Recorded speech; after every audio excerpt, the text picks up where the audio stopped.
Price the Lord. Hallelujah, hallelujah.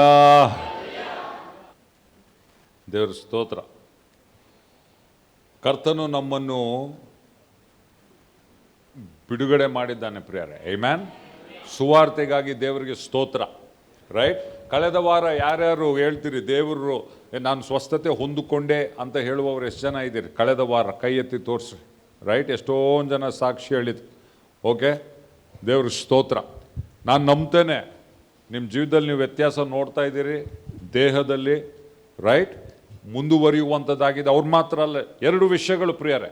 ಒಂದು ಸ್ವಸ್ಥತೆ ಪಡೆದುಕೊಳ್ಳುವಂಥದ್ದು, ಎರಡನೇದು ಆರೋಗ್ಯವಾಗಿರುವಂಥದ್ದು. Hallelujah, ಆಮೇನ್. ನಾವು ಏನನ್ನು ನಂಬಬೇಕಂದ್ರೆ ಇವತ್ತು ನಾವು ರೊಟ್ಟಿ ದ್ರಾಕ್ಷಾರಸ ತೆಗೆದುಕೊಂಡ್ವಿ. ಯೇಸು ಸ್ವಾಮಿ ನಮಗೋಸ್ಕರ ಶಿಲ್ಬೆ ಮೇಲೆ ಮಾಡಿದಂಥ ಕೆಲಸ ಸಂಪೂರ್ಣ ಕೆಲಸ. ಅದು ನಮ್ಮ ಆತ್ಮಕ್ಕೆ ರಕ್ಷಣೆ, ಆಮೆನ್, ನಮ್ಮ ಮನಸ್ಸಿಗೆ ಬಿಡುಗಡೆ. ರೈಟ್. ಪ್ರಾಣದಲ್ಲಿ ಕೆಲವ್ರಿಗೆ ಪ್ರಾಣದ ಅಂತರ್ಯ ಒಳಗಡೆ ರೋಗ ಇರ್ತದೆ. ಒಳಗಡೆ ರೋಗ ಅಂದರೆ ಹೆಂಗೆ? ಅದಕ್ಕೆ ಹೇಳಿದ್ದು ಮನಸ್ಸನ್ನು ಗುಣ ಮಾಡಲಿಕ್ಕೆ ಯೇಸು ಸ್ವಾಮಿ ಬಂದ. He came to heal the broken hearted. ನೊಂದ ಹೃದಯಗಳನ್ನು ಗುಣ ಮಾಡಲಿಕ್ಕೆ. ರೈಟ್. ಏನೋ ಕೆಲವು ಘಟನೆ ಆಗಿರ್ತದೆ ನಮ್ಮ ಜೀವಿತದಲ್ಲಿ, ಏನೋ ಒಂದು ಕೆಲವು ಸಂಗತಿ ಆಗಿರ್ತದೆ, ಒಳಗಡೆ ನೊಂದುಕೊಂಡು ಮನ ಮುರಿದವರನ್ನು, ಅಲ್ಲ ಬೈಬಲ್ ಏನು ಹೇಳ್ತದೆ? ಮನ ಮುರಿದವರನ್ನು. ಕೆಲವು ಹೊರಗಡೆ ಇರಲ್ಲ, ಮನಸ್ಸಿನಲ್ಲಿ ಇರ್ತದೆ, ಒಳಗಡೆ ಇರ್ತದೆ, ಭಾವನೆಯಲ್ಲಿ ಇರ್ತದೆ. ಆದರೆ ದೇವರಿಗೆ ಸ್ತೋತ್ರ, ಯೇಸು ಸ್ವಾಮಿ ಆ ಮನಸ್ಸಿನಲ್ಲಿ ಅಥವಾ ಪ್ರಾಣದಲ್ಲಿ, ಭಾವನೆಗಳಲ್ಲಿ ಇರುವಂಥ ಸಂಗತಿಗಳನ್ನು ಕೂಡ ಆತನು ಗುಣ ಮಾಡುವಾತನಾಗಿದ್ದಾನೆ, ಸ್ವಸ್ಥತೆ ಮಾಡುವಾತನಾಗಿದ್ದಾನೆ. ಹಲ್ಲೆಲೂಯಾ. ನಂಬಬೇಕು ನಾವು. ರೈಟ್. ಕೆಲವು ಏನೋ ಘಟನೆಗಳಾಗಿರ್ಬೋದು ಯೇಸು ಸ್ವಾಮಿ ಹತ್ರ ಬರೋಕ್ಕೆ ನಮ್ಮ ಮುಂಚೆ. ಇಲ್ಲದೇ ಇದ್ರೆ ಕೆಲವರು ನಾವು ಚಿಕ್ಕವರಿರುವಾಗ ಏನೋ ಆಗಿರ್ಬೋದು, ಕೆಲವು ತಪ್ಪು ಸಂಗತಿಗಳು ನಡೆದಿರ್ಬೋದು. ಅದರಿಂದ ಕೆಲವು ಏನೋ ಒಂದು ಸಂಗತಿ ಇರ್ತದೆ, ಅದಕ್ಕೆ ಅವ್ರ ಜೀವಿತದಲ್ಲಿ ಮುಂದೆ ಹೋಗ್ಲಿಕ್ಕೆ ಅವರು ಆಗೋದಿಲ್ಲ. ಆದರೆ ದೇವರಿಗೆ ಸ್ತೋತ್ರ, ಯೇಸು ಸ್ವಾಮಿ ನಮ್ಮ ದೇಹಕ್ಕೆ ಆರೋಗ್ಯ, ನಮ್ಮ ಆತ್ಮಕ್ಕೆ ರಕ್ಷಣೆ. ಆತ್ಮದಲ್ಲಿ ಏನು ಮಾಡ್ತಾನತನು? ನೂತನ ಸೃಷ್ಟಿಯಾಗಿ ಮಾಡುವಾತನಾಗಿದ್ದಾನೆ. ಆಮೇನ್. ಯಾವನಾದರೂ ಕ್ರಿಸ್ತನಲ್ಲಿದ್ದರೆ ಅವನೇನಾಗಿದ್ದಾನೆ? ನೂತನ ಸೃಷ್ಟಿ. ಹಳೆದೆಲ್ಲ ಹೋಯ್ತು. ಆ ಪಾಪದ ಸ್ವಭಾವ ಆತ್ಮದಲ್ಲಿ ತೆಗೆದು ನಮ್ಮನ್ನು ಹೊಸ ಸೃಷ್ಟಿಯಾಗಿ ಮಾಡಿ ಅಲ್ಲಿ ನೀತಿ ಸ್ವರೂಪಿಗಳಾಗಿ ನಮ್ಮನ್ನು ಮಾಡುವಾತನಾಗಿದ್ದಾನೆ ಪ್ರಿಯರ್. ಹಲ್ಲೆಲೂಯಾ. ಅದಕ್ಕೆ ದೇವರ ಮಕ್ಕಳು ಪಾಪವನ್ನು ಜಯಿಸಬಹುದು ಪ್ರಿಯರ್.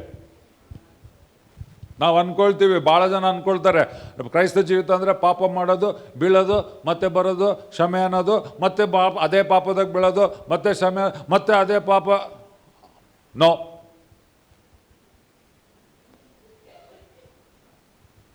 ಅದು ನಾವು ರಕ್ಷಣೆ ಹೊಂದಕ್ಕಿಂತ ಮುಂಚೆ. ಯಾಕೆ? ರಕ್ಷಣೆ ಹೊಂದಕ್ಕಿಂತ ಮುಂಚೆ ಏನಿತ್ತು? ಇದು ನೀತಿ ಸ್ವರೂಪಿ ಅಲ್ಲ, ಪಾಪ ಸ್ವಭಾವ. ರೈಟ್. ಇನ್ನು ಪಾಪಿ ಏನು ಮಾಡ್ತಾನೆ? ಪಾಪಿ ಏನು ಮಾಡ್ತಾನೆ? ಪಾಪನೇ ಮಾಡುತ್ತೆ. ಅವನ ಗುಣ ಪಾಪ. ಮುಳ್ಳಿನ ಗಿಡದ ಫಲ ಏನು? ಮುಳ್ಳೆ. ಆ ಬೇರು, ಮುಳ್ಳಿನ ಗಿಡದ ಬೇರು, ಅದಕ್ಕೆ ಫಲ ಏನು? ಮುಳ್ಳೆ. ನೂತನ ಸೃಷ್ಟಿ ಅಂದರೆ ಯೇಸು ಸ್ವಾಮಿ ಏನು ಮಾಡ್ದ? ಹಳೆದೆಲ್ಲ, ನಿನಗೆ ಕಲ್ಲಿನ ಹೃದಯ ಐತೆ, ಅದಕ್ಕೆ ನಿನಗೆ ಪ್ರೀತಿ ಮಾಡೋ ಹೃದಯ ಇಲ್ಲ. ನೀನು ಪಾಪದ ಸ್ವಭಾವ ಇದೆ, ನೀನು ಅದಕ್ಕೆ ಬರೀ ಪಾಪ ಮಾಡ್ತಾ ಇದ್ದೀ. ದೇವರು ಹಳೆ ಒಡಂಬಡಿಕೆ ಕೇಳಿಸ್ಕೊಡ್ರಿ ಎಚ್ಚರಿಕೆಯಿಂದ. ಹಳೆ ಒಡಂಬಡಿಕೆಯಲ್ಲಿ ಏನು ಮಾಡ್ದ ದೇವರು? ಧರ್ಮಶಾಸ್ತ್ರ ಕೊಟ್ಟ. ಧರ್ಮಶಾಸ್ತ್ರ ಅಂದ್ರೇನು? 10 ಆಜ್ಞೆಗಳು. 10 ಆಜ್ಞೆಗಳು. ವ್ಯಭಿಚಾರ ಮಾಡಬೇಡ, ಕೊಲೆ ಮಾಡಬೇಡ. ರೈಟ್. ಟಕ ಟಕ ಟಕ ಟಕ 10 ಆಜ್ಞೆಗಳು ಕೊಟ್ಟ. ಇಸ್ರಾಯೇಲರು ಏನು ಅವ್ರಿಗೆ ಪಾಲಿಸ್ಲಿಕ್ಕೆ ಆಯ್ತಾ? ಅದು ಪಾಲಿಸ್ಲಿಕ್ಕೆ ಆಯ್ತಾ? ಆಗಲಿಲ್ಲ. ಅದಕ್ಕೆ ಅಲ್ಲ ಅವರು ಬಬುಲೋನ್ಗೆ ಹೋಗಿದ್ದು. ಬೇರೆಯವ್ರ ಬಗ್ಗೆ ಬಿಟ್ಬಿಡ್ರಿ, ಬೇರೆ ದೇಶಗಳು, ಕಾನಾನ್ ದೇಶಗಳಲ್ಲಿ ಬಿಟ್ಬಿಡ್ರಿ. ಸ್ವಂತ ಅಬ್ರಾಮನ ಸಂತತಿ, ಅಬ್ರಾಮ, ಯಾಕೋಬ, ಈಸಾಕ ಸಂತತಿಗೆ ಆ ದೇವರು 10 ಆಜ್ಞೆಗಳನ್ನು ಕೊಟ್ಟ. ಅದನ್ನು ಅವ್ರಿಗೆ ಪಾಲಿಸ್ಲಿಕ್ಕೆ ಆಗಲಿಲ್ಲ. ಕರೆಕ್ಟಾ ಇಲ್ಲ? ಕರೆಕ್ಟಾ ಇಲ್ಲ? ಸುವಾರ್ತೆ ಯೇಸುಸ್ವಾಮಿ ಬಂದಾಗ ಸ್ಟಾರ್ಟ್ ಆಗಿಲ್ಲ, ಅಲ್ಲಿಂದ ಸ್ಟಾರ್ಟ್ ಆಯಿತು. ಧರ್ಮಶಾಸ್ತ್ರ ಕೊಟ್ಟ ಒಂದು ಮಾಡೆಲ್ ಆಗಿ ಯೇಸುಸ್ವಾಮಿ ಇಸ್ರಾಯೇಲರ್ನ ಅವ್ರು ಏನೋ ಭಾಳ ಭಕ್ತಿವಂತರಂತ ಆರಿಸ್ಕೊಂಡಿಲ್ಲ, ಒಂದು ಮಾಡೆಲ್ ತೋರಿಸ್ಲಿಕ್ಕೆ ದೇವರು ಆರಿಸ್ಕೊಂಡವ್ರನ್ನ. ಇವಾಗ ಮನುಷ್ಯ ಯಾವಾಗ ಆದಮನ್ ಪಾಪ ಮಾಡಿ, ಎಚ್ಚರಿಕೆ ಅಂತ ಕೇಳಿಸ್ಕೊಡ್ರಿ, ಯಾಕೆ ಹೇಳ್ತಾ ಇದ್ದೀನಿ ಗೊತ್ತಿಲ್ಲ, ಇದು ಸತ್ಯ ಅರ್ಥ ಮಾಡ್ಕೊಂಡ್ರೆ ಭಾಳ ಬಿಡುಗಡೆಗಳಾಗ್ತವೆ. ಯಾವಾಗ ಆದಮ ಅವ್ವ ಪಾಪ ಮಾಡಿದ್ರಲ್ಲ, ಆದಮ ಪಾಪ ಮಾಡ್ದಲ್ಲ, ಅವನು ಪಾಪ ಸ್ವರೂಪಿ ಆದವನು. ಅಂತರ್ಯದಲ್ಲಿ ಏನಾದವನು? ಪಾಪ ಸ್ವರೂಪಿ ಆದ. ಅದಕ್ಕೆ ದೇವರವನ್ನ ಏದೇನ್ ತೋಟದಿಂದ ಯಾಕೆ ಓಡಿಸಿದ್ನ ಏದೇನ್ ತೋಟದಿಂದ ಹೊರಗೆ? ಯಾಕೆ ಇಡ್ಬೋದಿತ್ತಲ್ಲ, ಪಾಪ ಮಾಡಿ ಅಲ್ಲೇ ಏದೇನ್ ತೋಟದಾಗ ಇಡ್ಬೋದಿತ್ತಲ್ಲ. ಅವನು ಈ ಜೀವ ವೃಕ್ಷ ತಿಂದ್ರೆ ಇದೇ ಪರಿಸ್ಥಿತಿನಾಗ ಸದಾಕಾಲ ಇರ್ತಾವ, ಅವನ್ನ ಚೇಂಜ್ ಮಾಡೋಕ್ಕಾಗಲ್ಲ. ಆಮೇಲೆ ಇವಾಗ ಏನು ಬಂದಿದೆ ಅವನಿಗೆ? ಪಾಪ ಸ್ವಭಾವ ಬಂದಿದೆ. ಈ ಹಣ್ಣನ್ನು ತಿಂದುಬಿಟ್ರೆ ಈ ಪಾಪ ಸ್ವಭಾವದಲ್ಲೇ ಸದಾಕಾಲ ಅವನು ಜೀವಿಸ್ತಾನೆ.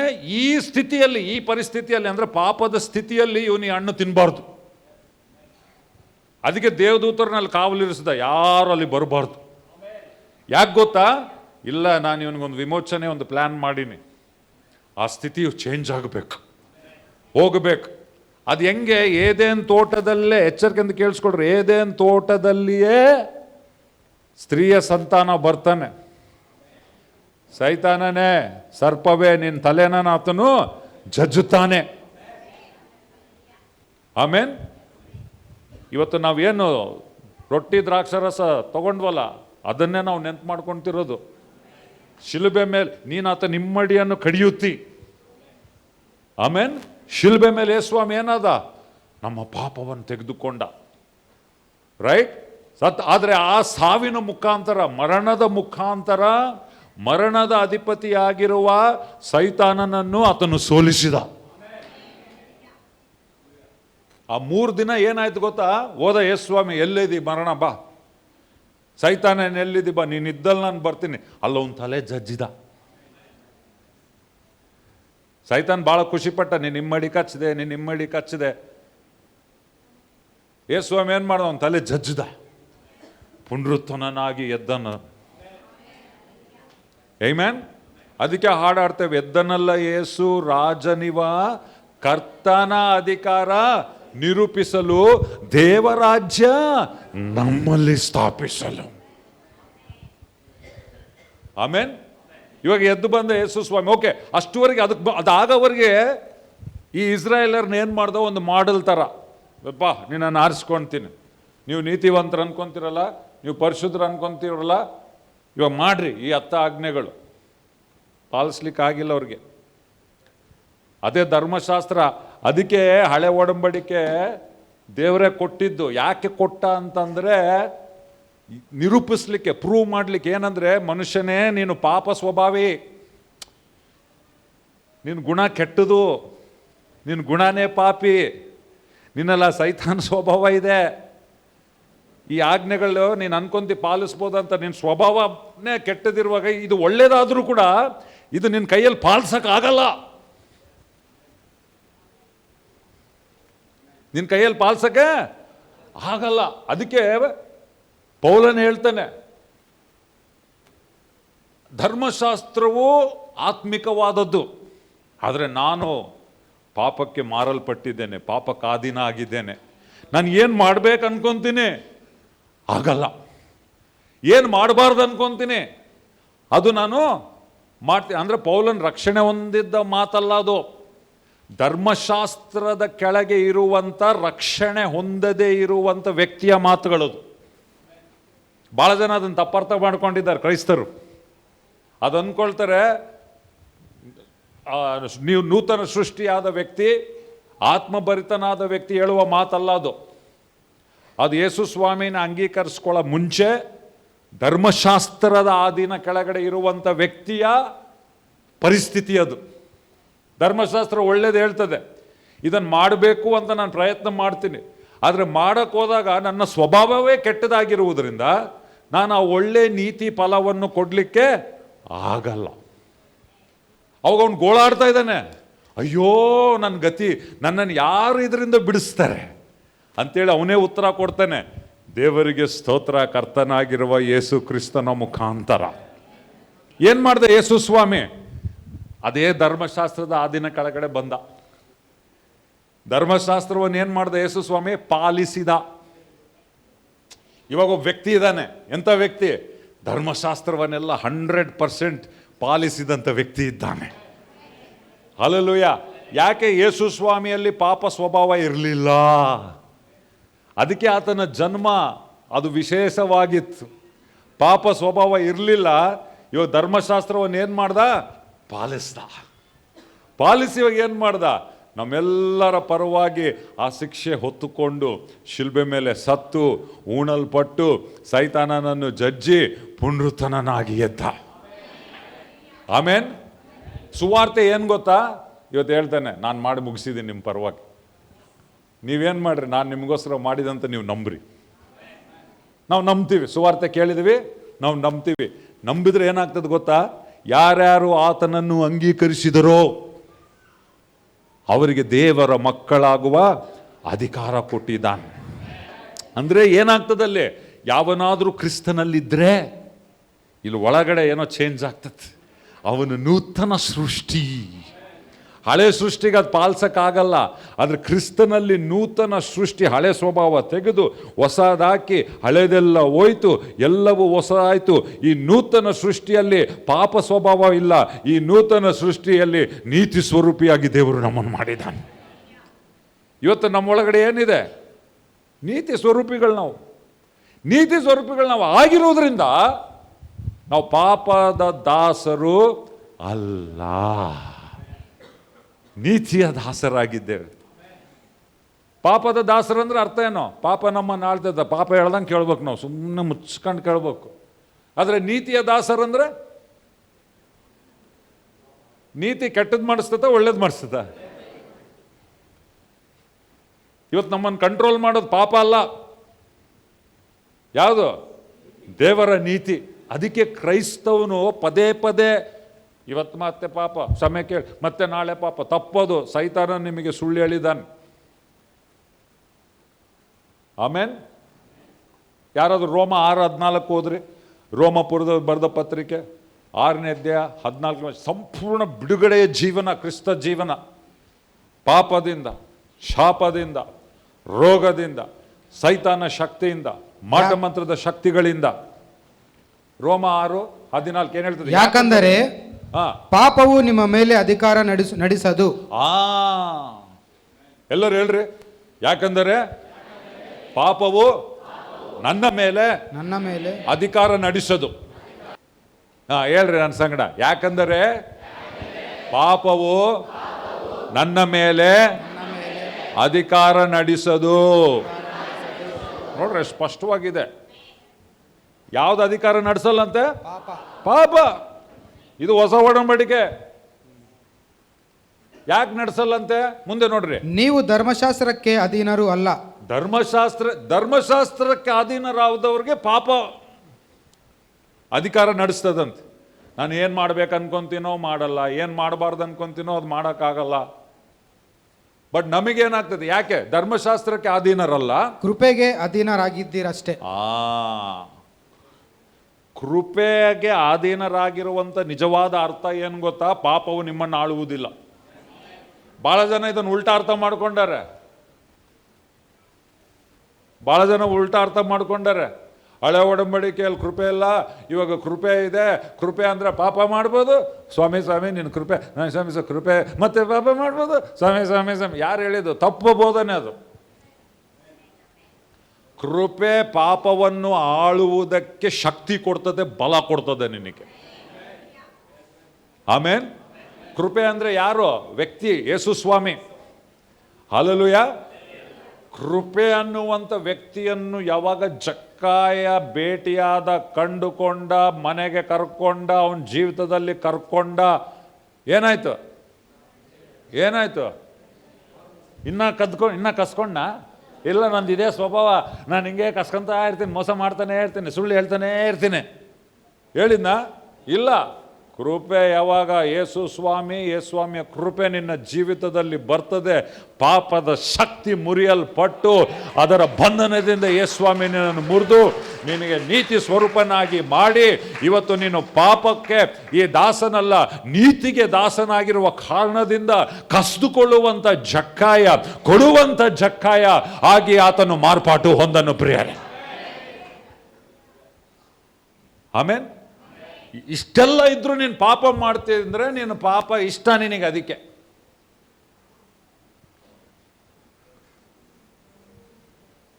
ಇನ್ನ ಯಾರನ್ನು ಪಾಪ ಮಾಡ್ತಾರೆ ಅಂದರೆ ಪಾಪ ಅವ್ರಿಗೆ ಇಷ್ಟ. ನೀನು ಕಷ್ಟಪಟ್ಟು ಪಾಪ ಮಾಡ್ತಿಲ್ಲ, ಇಷ್ಟಪಟ್ಟು ಮಾಡ್ತೈತಿ. ನೂತನ ಸೃಷ್ಟಿಗೆ ಪಾಪ ಮಾಡೋದು ಕಷ್ಟ. ಒಂದು ಆಮೇನ್ ಬಂತು. ಆಮೇನ್. ಎಲ್ಲರೂ ಹೇಳ್ರಿ, ನೂತನ ಸೃಷ್ಟಿಗೆ ಪಾಪ ಮಾಡೋದು ಕಷ್ಟ. ಹೇಳ್ರಿ, ಹಳೆ ಸೃಷ್ಟಿಗೆ ನೀತಿವಂತನಾಗಿರುವುದು ಕಷ್ಟ. ಹೊಸ ಸೃಷ್ಟಿಗೆ ಪಾಪದಲ್ಲಿರುವುದು ಕಷ್ಟ.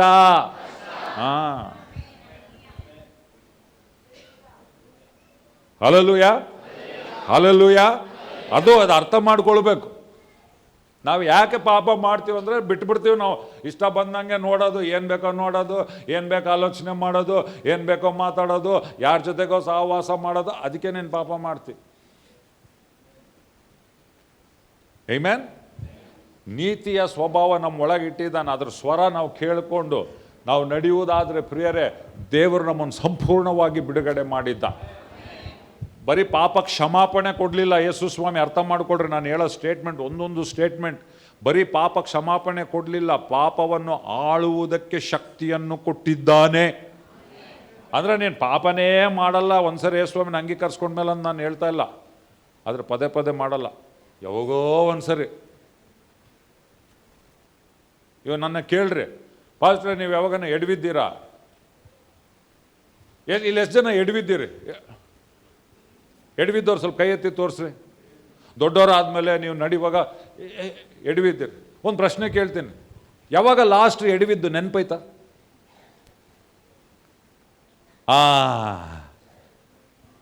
ನೋಡ್ರಿ, ಯಾರಿಗೆ ನೆನಪಿಲ್ಲ. ಎಡವ್ತೀರಂತ ಗೊತ್ತು, ಆದ್ರೆ ಯಾವಾಗ ಲಾಸ್ಟ್ ಎಡವಿದ್ದಂತ ಯಾರಿಗೆ ನೆನಪಿಲ್ಲ.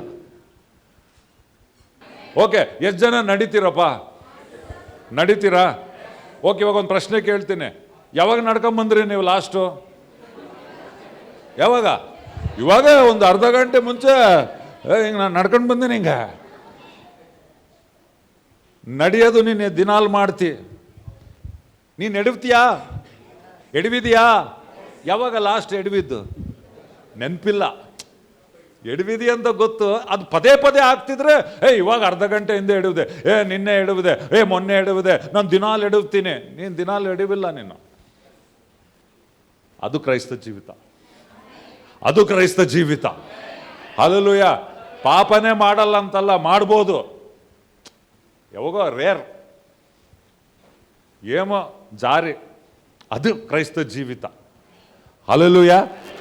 ನೀನು ಮತ್ತೆ ಅಲ್ಲೇ ಅದೇ ಹಿಂಗೆ ಬಿದ್ದು ಅದೇ ಸೆಗಣಿ ಹಾಕಿ ಕುಂದ್ರದು, ಮತ್ತೆ ದಳೋದು, ಒರೆಸ್ಕೊಳ್ಳೋದು, ಮತ್ತೆ ಅದೇ ಸೆಗಣಿ ಹಾಕಿ ಕುಂದ್ರೋದು ಅಂದರೆ ನಿನಗೆ ಪಾಪ ಇಷ್ಟ.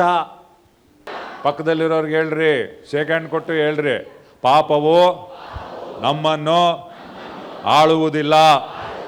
ನಾವು ಧರ್ಮಶಾಸ್ತ್ರ ಆಧೀನವಲ್ಲ, ಕೃಪೆಯ ಆಧೀನವಾಗಿದ್ದೇವೆ. Hallelujah, hallelujah. ಇದೆಲ್ಲ ಸಹಿತ ನಾವು ಮನುಷ್ಯರಪ್ಪ, ಮತ್ತು ತಪ್ಪುಗಳು ಮಾಡ್ತೀವಿ. ಯಾರು ಹೇಳಿದ್ದು?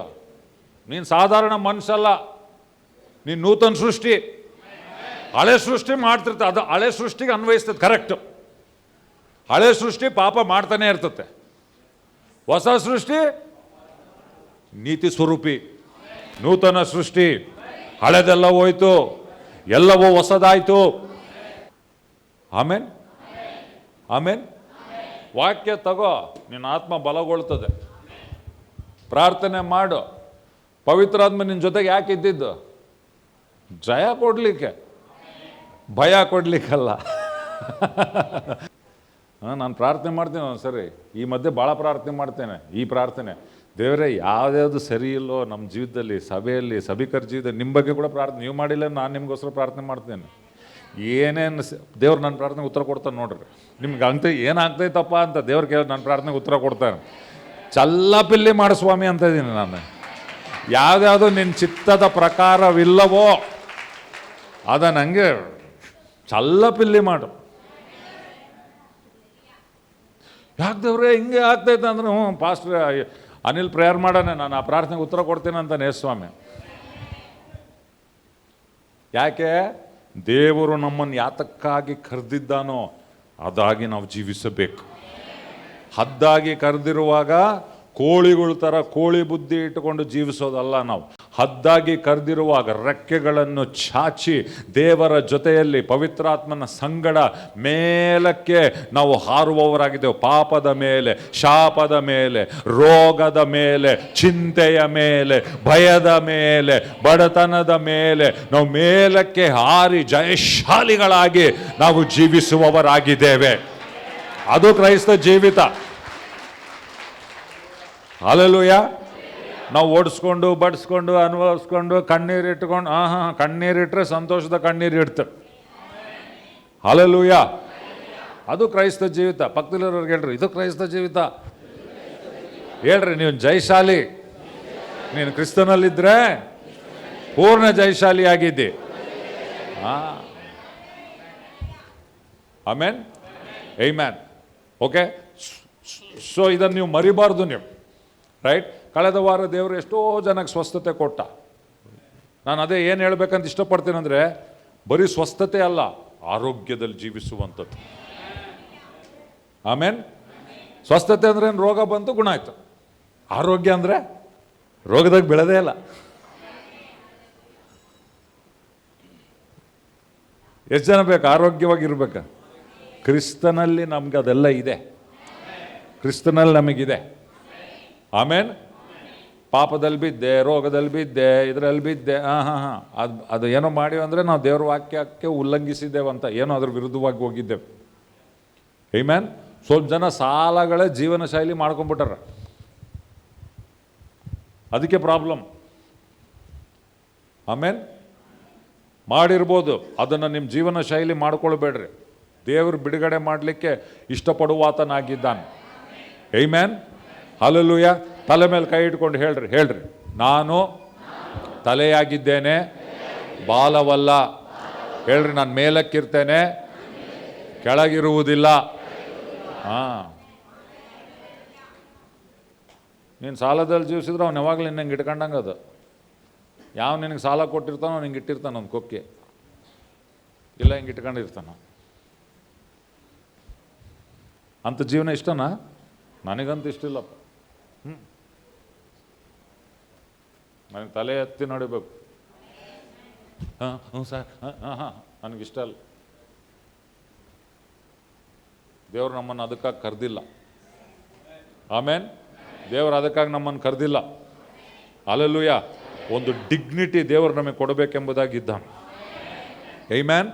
ಸೊ ದೇವ್ರ ವಾಕ್ಯನ ಕಲ್ತ್ಕೊಂಡು ಅದನ್ನು ಇದು ಮಾಡೋದಾದರೆ ದೇವರು ನಮ್ಮನ್ನು ಇವತ್ತು ಯಾವುದೇ ಪರಿಸ್ಥಿತಿಯಲ್ಲಿರ್ಬೋದು ಎತ್ತುವವನಾಗಿದೆ. ಅದಕ್ಕೆ ಕಳೆದ ವಾರ ಹಾಡಾಡಿದ್ವಿ, ನನ್ನ ಎತ್ತಿ ಎತ್ತಿ ನಿಲ್ಲಿಸಿದೆ. ಆಮೆನ್.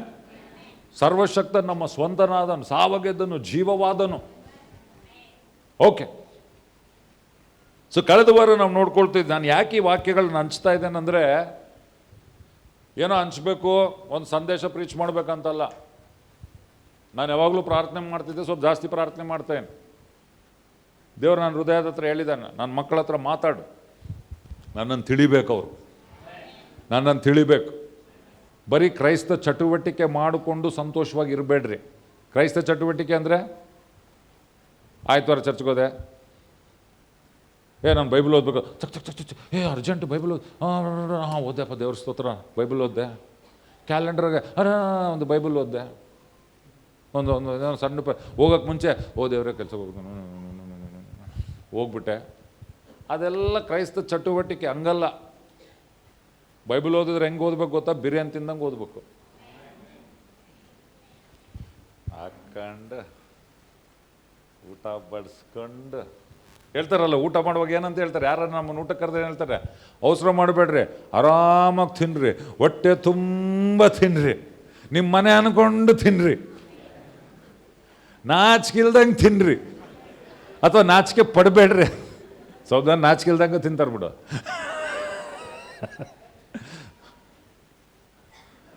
ಕರೆಕ್ಟ ಇಲ್ಲ?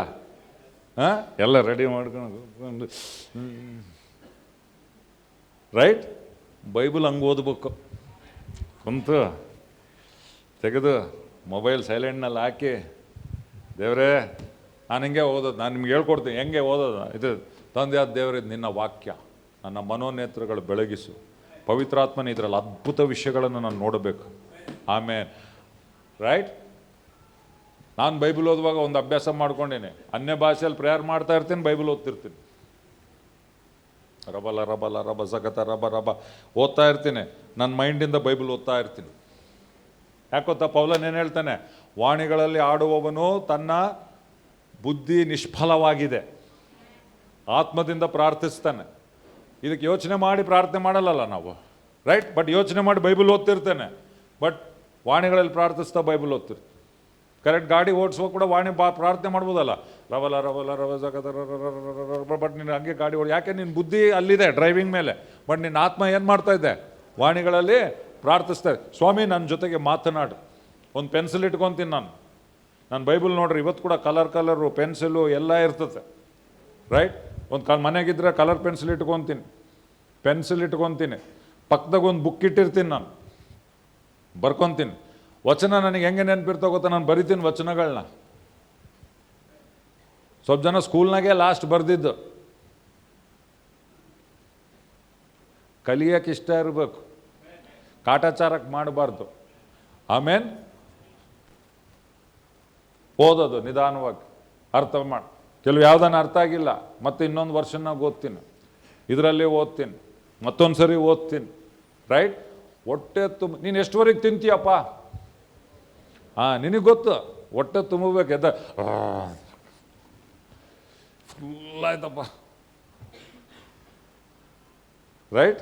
ಹಂಗೆ ನೀನು ಬೈಬಲ್ ಹೆಂಗೆ ಓದ್ಬೇಕಂತಂದರೆ ಆತ್ಮಕ್ಕೆ ತೃಪ್ತಿ ಆಗ್ಬೇಕು.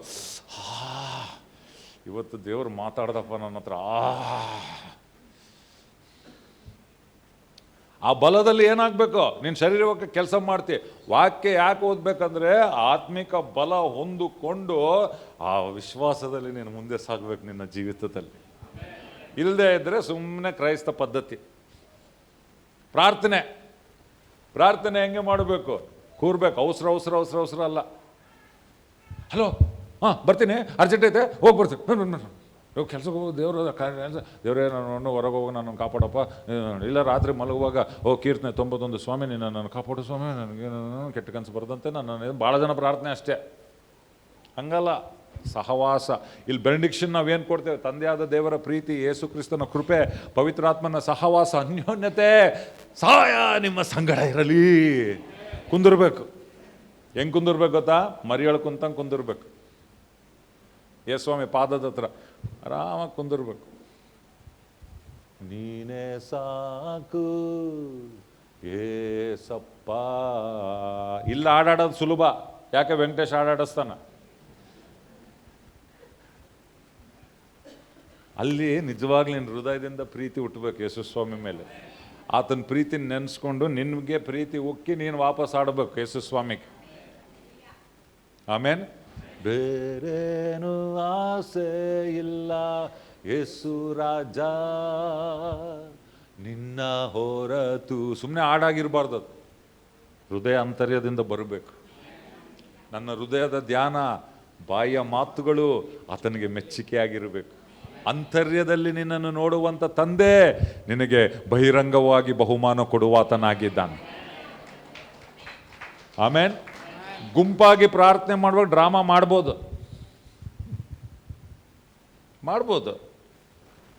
ಬಟ್ ವೈಯಕ್ತಿಕ ಪ್ರಾರ್ಥನೆಯಲ್ಲಿ ಡ್ರಾಮಾ ಮಾಡೋಕ್ಕಾಗಲ್ಲ. ಯಾರಿಗೆ ತೋರಿಸ್ಬೇಕಂತ ಮಾಡ್ತೀನಿ ನೀನಲ್ಲಿ. ಅದೇ ನಿಜವಾದ ಪ್ರಾರ್ಥನೆ ಆ್ಯಕ್ಚುಲಿ.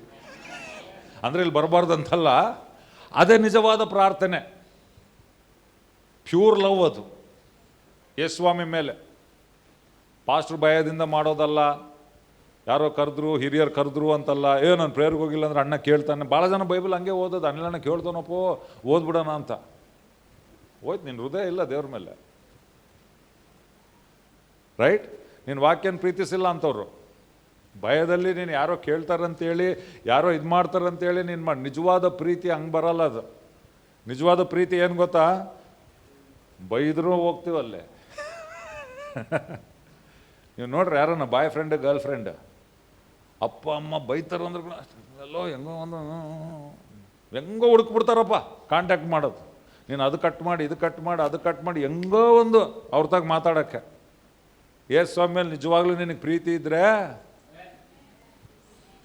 ಆತನ ಜೊತೆಗೆ ಸಹವಾಸ ಮಾಡಲಿಕ್ಕೆ ಹೆಂಗೋ ಒಂದು ಮಾರ್ಗ ಹುಡುಕ್ತೀನಿ. ನೀನು ಪ್ರಾರ್ಥನೆಗೆ ಸಮಯ ಕಂಡುಕೊಳ್ತೀನಿ ನೀನು. ಆಮೇನ್. ಯೇಸು ಸ್ವಾಮಿಕಿನ್ನ ಟಿ ವಿ ಜಾಸ್ತಿ ಪ್ರೀತಿ ಇದ್ರೆ ವರ್ಲ್ಡ್ ಕಪ್ ನೋಡ್ಕೊಂಡು ಕುಂದಿರ್ತಿ, ರೈಟ್? ಆಮೆನ್. ಕೂತ್ಕೋ, ಹಾಡಾಡು, ದೇವ್ರ ಹತ್ರ ಕೂತ್ಕೋ, ವಾಕ್ಯ ಓದು, ಆತನ ಸ್ವರವನ್ನು ಕೇಳಿ. ಹೆಂಗಿರ್ಬೇಕಂದ್ರೆ ಪ್ರಾರ್ಥನೆ ಜೀವಿತ, ಆತನ ಪಾದದ ಬಳಿಗೆ ಕೂತ್ಕೊಳ್ಳುವುದು, ಆತನ ಮುಖವನ್ನು ನೋಡುವಂಥದ್ದು, ಆ ಸ್ವರವನ್ನು ಕೇಳುವಂಥದ್ದು, ಆತನ ಚಿತ್ತವನ್ನು ಮಾಡುವಂಥದ್ದು. ಆಮೆನ್. ಹಲ್ಲೆಲೂಯಾ. ನಿನ್ನ ಮುಖ, ಆತನ ಸ್ವರವನ್ನು ಕೇಳುವಂಥದ್ದು. ಪ್ರಾರ್ಥನೆ ಹೆಂಗಿರ್ಬೇಕಂದ್ರೆ ಅದು ನಮ್ಮ ಸಂಭಾಷಣೆ ಆಗಬೇಕು. ಭಾಳ ಸರಿ ನಮಗೆ ಪ್ರಾರ್ಥನೆ ಬಗ್ಗೆ ಏನು ಹೇಳ್ಕೊಟ್ಟಿದ್ದಾರೆ ಅಂದರೆ, ಪ್ರಾರ್ಥನೆ ಅಂದರೆ ದೇವ್ರ ಹತ್ರ ಮಾತಾಡೋದು, ಪ್ರಾರ್ಥನೆ ಅಂದರೆ ದೇವ್ರ ಹತ್ರ ಸೊ ನಾವು ಬರೀ ಮಾತಾಡ್ಬಿಡ್ತೀವಿ, ಕೇಳಿಸ್ಕೊಳ್ಳಲ್ಲ. ಅದಕ್ಕೆ ಒಂದು ಲಿಸ್ಟ್ ತಗೊಂಡು ಹೋಗ್ತೀವಿ. ಸ್ವಾಮಿ ನನಗೆ ಅದೈತೆ, ಇದೈತೆ, ಇದು ನನಗೆ ತಲೆಬ್ಯಾನೆ, ನನ್ನ ಮಗ ತಲೆಬ್ಯಾನೆ, ನನ್ನ ಗಂಡ ತಲೆಬ್ಯಾನೆ, ನನ್ನ ರೊಕ್ಕ ತಲೆಬ್ಯಾನೆ, ನನ್ನ ಸಾಲ ತಲೆಬ್ಯಾನೆ, ನನ್ನ ಉದ್ಯೋಗ ತಲೆಬ್ಯಾನೆ. ಹೌದಲ್ಲ, ಬರೀ ನಮ್ಮ ತಲೆಬ್ಯಾನುಗಳು ಹೇಳಿ ಬಂದುಬಿಡ್ತೀವಿ. ಪ್ರೇಯರ್ ಮಾಡಿ ಬಂದು ಅಷ್ಟೇ, ಯೇಸು ನಾಮದಲ್ಲಿ ಕೇಳ್ತೇನೆ ಅಂತ ಅದಲ್ಲ ಪ್ರಾರ್ಥನೆ. ಅಂದರೆ ದೇವ್ರ ಹತ್ರ ಸಹವಾಸ, ಸಂಭಾಷಣೆ. ನೀನು ಮಾತಾಡೋದು, ಆ ದೇವರ ಸ್ವರವನ್ನು ಕೂಡ ಕೇಳೋದು. ಹಲ್ಲೆಲೂಯಾ. ಇವಾಗ ಇಬ್ಬರು ಒಂದು ಸಂಭಾಷಣೆ ಮಾಡಿದರೆ ಹೆಂಗೆ ಸ್ವಲ್ಪ ಜನ ಕೇಳಿಸ್ಕೊಳ್ಳೋ, ಸ್ಪೆಷಲಿ ನಮ್ಮ ಭಾರತ ದೇಶದಾಗ ನಾನು ಹೇಳ್ತೀನಲ್ಲ, ನಮಗೆ ಕೇಳಿಸ್ಕೊಳ್ಳಂಥ ಅಭ್ಯಾಸನೇ ಇಲ್ಲ. ನಾವು ಬರೀ ನಮ್ದೇನೈತೆ ಹೇಳ್ಬಿಡ್ಬೇಕು. ಗಂಡ ಏನು ಹೇಳ್ಬೇಕು ಹೇಳ್ಬಿಡೋದು ಅಷ್ಟೇ. ಸ್ವಲ್ಪ ಹೆಂಡ್ತಿ ಕೇಳಿಸ್ಕಪ್ಪ, ಈ ಕಡೆ ತಿರುಗಿ ಹೇಳ್ತೀನಿ ನೋಡಿ, ಈ ಕಡೆ ಸ್ವಲ್ಪ ಹೆಂಡ್ತಿ ಕೇಳಿಸ್ಕಪ್ಪ. ಕೇಳಿಸ್ಕೊಳ್ಳೋಕೆ ಟೈಮ್ ಇಲ್ಲ. ಸುಮ್ಮನೆ నేను చెప్పినానో చేయాలి అంతే. ಸಂಬಂಧ ಹಂಗೆ ಬೆಳೆಯೋಕ್ಕಾಗಲ್ಲ. ಅದು ಸಹವಾಸ ಅಲ್ಲ, ಅದು ಕೇಳಿಸ್ಕೋಬೇಕು. ಹೆಂಡ್ತಿಯರು ಕೂಡ ಅಷ್ಟೇ, ಬರೀ ಇದಲ್ಲ. ತಂದೆ ತಾಯಿ ಮಕ್ಕಳನ್ನ ಕೇಳಿಸ್ಕೊಳ್ಬೇಕು. ನೀವು ಯಾರು ಏನು ಹೇಳ್ತಾರೆ ಕರೆಕ್ಟಾಗಿ ಕೇಳಿಸ್ಕೊಂಡ್ರೆ ನಿನಗೆ ಅರ್ಥ ಆಗ್ತದೆ. ಅರ್ಥ ಆದಮೇಲೆ ಪ್ರತ್ಯುತ್ತರ ಕೊಡ್ಬೋದು. ಸ್ವಲ್ಪ ಜನ ಕೇಳಿಸ್ಕೊಂಡಿಲ್ದಂಗೆ ಉತ್ತರ ಕೊಟ್ಬಿಡ್ತಾರೆ, ರೈಟ್? ಸೊ ನಾವು ಕೇಳಿಸ್ಕೊಳ್ಳೋದು, ದೇವರ ಹತ್ರ ಆಗಲಿ ಮನುಷ್ಯರ ಹತ್ರ ಆಗಲಿ ಕೇಳಿಸಿಕೊಳ್ಳುವಂಥ ಒಂದು ಗುಣವನ್ನು ಬೆಳೆಸಿಕೊಳ್ಳಬೇಕು ನಮ್ಮ ಜೀವಿತದಲ್ಲಿ. ಆಮೇನ್. ಕಿವಿ ಇದ್ದವನು ಕೇಳೋದ ಬಗ್ಗೆ ಬೈಬಲ್ನಾಗ ಜಾಸ್ತಿ ಐತೆ, ಮಾತು ಸ್ವಲ್ಪ ಕಡಿಮೆ ಅಂತ ಐತೆ. ನೀನು ಕೇಳಿಸ್ಕೊಳ್ಳೋಂಥ ಸ್ವಭಾವ ನೀನು ಬೆಳೆಸ್ಕೊಂಡಿ ಅಂದರೆ ನೀನು ಆತ್ಮಿಕವಾಗಿ ಬೆಳಿತಿ. ಹಲ್ಲೆಲೂಯಾ. ಸೊ ದೇವರ ಹತ್ರ ಕೂಡ ಏನು ಮಾಡಬೇಕು? ಸಂಭಾಷಣೆ ಅಂದರೆ ನಾನು ಮಾತಾಡೋದು, ನಾನು ಕೇಳಿಸ್ಕೊಳ್ಳೋದು ಕೂಡ, ರೈಟ್? ಯಾರನ್ನ ಹೋದ್ರೆ ಪ್ರಾರ್ಥನೆ ನೋಡ್ರಿ ಇಲ್ಲಿ ಹೆಂಗೆ, ಪ್ರಸಂಗಿ 5ನೇ ಅಧ್ಯಾಯ 1ನೇ ವಚನದಿಂದ ಓದೋಣ. ದೇವಸ್ಥಾನಕ್ಕೆ ಹೋಗುವಾಗ, ಎಲ್ಲಿಗೆ ಹೋಗುವಾಗ? ಓಕೆ, ದೇವಸ್ಥಾನ ಅಂದ್ರೆ ಏನರ್ಥ? ದೇವರು ಇರುವಂಥ ಸ್ಥಳ. ಹಳೆ ಒಡಂಬಡಿಕೆಯಲ್ಲಿ ದೇವಸ್ಥಾನ ಯಾವುದು? ದೇವಸ್ಥಾನ. ಹೊಸ ಒಡಂಬಡಿಕೆಯಲ್ಲಿ ಯಾರು ದೇವಸ್ಥಾನ? ನಾವೇ. ದೇವರಿಲ್ಲಿದ್ದಾನೆ. ಆದರೆ ಇಲ್ಲಿ ಇಟ್ಕೊಂಡು ಆತನ ಜೊತೆಗೆ ಸಂಭಾಷಣೆ ಮಾಡಿಲ್ಲ ಅಂದರೆ ಪ್ರಯೋಜನ ಇಲ್ಲ. ಅರ್ಥ ಆಯ್ತಾ?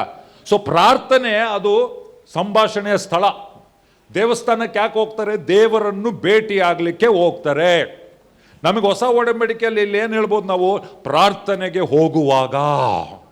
ಪ್ರಾರ್ಥನೆ ಅಂದರೆ ಒಂದು ಟೈಮ್ ಇಟ್ಟು ನೀನು ದೇವರ ಹತ್ರ ಇವಾಗ ನಾನು ಸಂಭಾಷಣೆ ಮಾಡಬೇಕು, ದೇವರನ್ನು ನಾನು ಭೇಟಿ ಆಗಬೇಕು, ದೇವರ ಹತ್ರ ನಾನು ಸಹವಾಸ ಮಾಡಬೇಕು. ಇದು ದೇವರಿಗೂ ನನಗೂ ಇರುವಂಥ ಸಮಯ.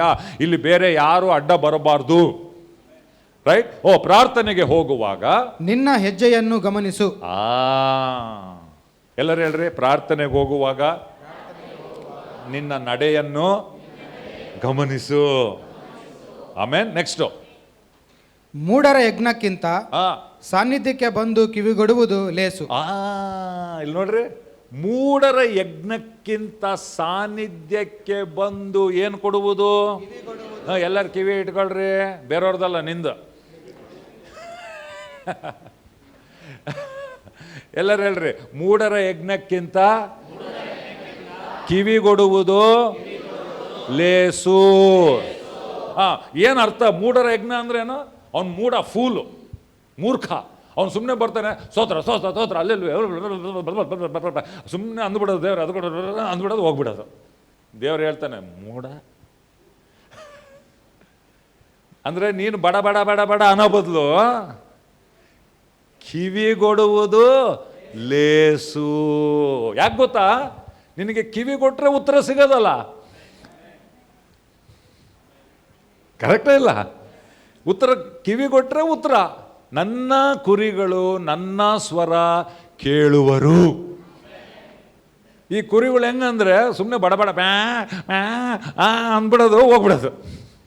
ದೇವ್ರೇನು, ನೀನು ನನ್ನ ಕೇಳಿಯಲ್ಲ, ನನಗೆ ಮೊರೆ ಇಟ್ಟಿದೆಯಲ್ಲ, ನಾನು ಇವಾಗ ಉತ್ತರ ಕೊಡಬೇಕು, ನಾನು ನಿನ್ನ ಹತ್ರ ಮಾತಾಡೋ ಟೈಮಿಲ್ಲ. ನಮಗೆ ಗೊತ್ತೇ ಇಲ್ಲ. ನಮಗೆ ಅದು ಪ್ರಾರ್ಥನೆ ಅಂದರೆ ಕೇಳಿಸ್ಕೊಳ್ಳೋದನ್ನ ಡೆಫಿನೇಷನ್ನೇ ಕೊಟ್ಟಿಲ್ಲ ನಮಗೆ. ಸಣ್ಣವರಿಂದ ಹೇಳಿ ಹೇಳ್ಕೊಬಿಟ್ರೆ ಮಾತಾಡೋದು ಮಾತಾಡೋದು ಮಾತಾಡೋದು. ಸೊ ನಾವು ದೇವ್ರ ಹತ್ರ ಬರೀ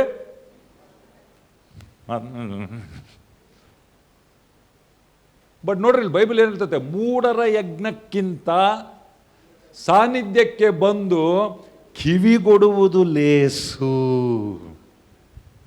ಇವತ್ತಿನ ನೀವು ಅಭ್ಯಾಸ ಮಾಡಬೇಕು. ಬರೀ ದೇವ್ರ ಹತ್ರ ಮಾತಾಡೋದಲ್ಲ, ದೇವ್ರನ್ನ ಕೇಳಿಸ್ಕೊಳ್ಬೇಕು. ಅಲ್ಲೇ ನಿಮಗೆ ಬ್ರೇಕ್ ಥ್ರೂ ಇರೋದು. ಆಮೆನ್. ಅಲ್ಲೇ ನಮಗೆ ಬಿಡುಗಡೆ ಸಿಗೋದು. ಯಾಕಂದರೆ ಬೈಬಲಲ್ಲಿ ನೋಡ್ರಿ, ಕೇಳಿಸ್ಕೊಡು. ನಾನು ಪ್ರಾಕ್ಟಿಕಲ್ ನಿಮ್ಗೆ ಹೇಳ್ಕೊಡ್ತಾ ಇದ್ದೀನಿ. ಇದನ್ನು ನೀವು ಪ್ರಾಕ್ಟೀಸ್ ಮಾಡ್ಬೇಕು ನಿಮ್ಮ ಜೀವನದಲ್ಲಿ.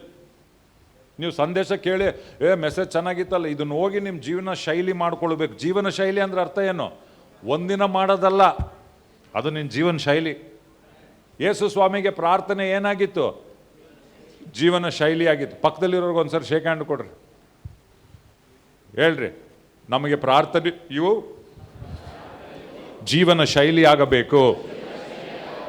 ಹಲ್ಲೆಲೂಯ. ಯಾವಾಗೋ ಒಂದ್ಸರಿ ಹಿಂಗೆ ಮಾಡಿದೆ ಅಲ್ಲ, ಅದು ನಮ್ಮ ಜೀವನ ಶೈಲಿ ಆಗಬೇಕು. ರೈಟ್? ಓಕೆ, ಇದನ್ನು ನೀವು ಮಾಡಿಕೊಂಡ್ರೆ, ಈ ಅಭ್ಯಾಸ ಮಾಡಿಕೊಂಡ್ರೆ ನಿಮ್ಮ ಲೈಫಲ್ಲಿ ನೀವು ಬಿಡುಗಡೆಗಳು ನೋಡ್ಕೊತೀರಿ ನೀವು. ಆಮೆನ್. ಅದಕ್ಕೆ ವಾಕ್ಯ ಓದುವಾಗ ಏನು ಗೊತ್ತಾ? ಇದು ದೇವರ ಸ್ವರ ಕೇಳುವಂಥದ್ದು, ಇದು ಕಿವಿಗೊಡುವಂಥದ್ದು, ದೇವ್ರು ಏನು ಮಾತಾಡ್ತಾನೆ ಅಂತ ಹೇಳುವಂಥದ್ದು. ಆಮೇನ್. ಓಕೆ, ನೆಕ್ಸ್ಟ್ ನೋಡ್ರಿ, ಯಜ್ಞಕ್ಕಿಂತ ಸಾನ್ನಿಧ್ಯಕ್ಕೆ ಬಂದು ಕಿವಿಗೊಡುವುದು ಲೇಸು. ತಾವು ಮಾಡುವುದು ಅಧರ್ಮವೆಂದು ಮೂಢರಿಗೆ ಗೊತ್ತೇ ಇಲ್ಲ. ಮೂಢರಿಗೆ ಗೊತ್ತೇ ಇಲ್ಲ. ಮುಂದೆ ನೋಡ್ರಿ ಏನು ಹೇಳ್ತದೆ? ಬಾಯಿ ದುಡುಕಬೇಡ. ಎಲ್ಲರ ತಗ ಹುಷಾರಿರಪ್ಪ. ಹೆಂಡತಿ ತಗ ಕೂಡ ಹುಷಾರಿರು, ಗಂಡನ ತಗ ಕೂಡ ಹುಷಾರಿರು, ಮಕ್ಕಳ ತಗ ಕೂಡ ಹುಷಾರಿರು. ಪಾಸ್ಟರ್ ತಗ ಮಾತ್ರ ಹುಷಾರು. ಆಮೇಲೆ ಹೆಂಗಂದ್ರೆ ಹೆಂಗೆ ಅಂದ್ರೆ ನೀನು ಹೇಳ್ದಂಗೆ ಆಗ್ತದೆ, ನನಗೇನೋ ಹೋಗ್ತದ. ಅದಕ್ಕೆ ನಾವೆಲ್ಲ ತಪ್ಪು ಇದರಲ್ಲಿದ್ದೀವಿ. ನಾವು ಮನುಷ್ಯರನ್ನ ಮೆಚ್ಚಿಸ್ಲಿಕ್ಕಲ್ಲ. ಟೀಚರ್ ಬಂದಾಗ ಹಿಂಗಿರೋದು. ಆಮೇಲೆ ಟೀಚರ್ಗೆ ಏನನ್ನ ಹೋಗ್ತದ? ಸ್ವಲ್ಪ ಯೋಚನೆ ಮಾಡ್ರಿ. ಟೀಚರ್ಗೆ ಏನನ್ನ ಹೋಗ್ತದ? ಟೀಚರ್ಗೆ ಏನನ್ನ ಬರ್ತದ? ಪೊಲೀಸ್ ಇದ್ದಾಗ ಪೊಲೀಸ್ ಮಾಮ ಇದ್ದಾನಪ್ಪ, ಮಾಮನಿಗೆ ಏನನ್ನ ಹೋಗ್ತದ?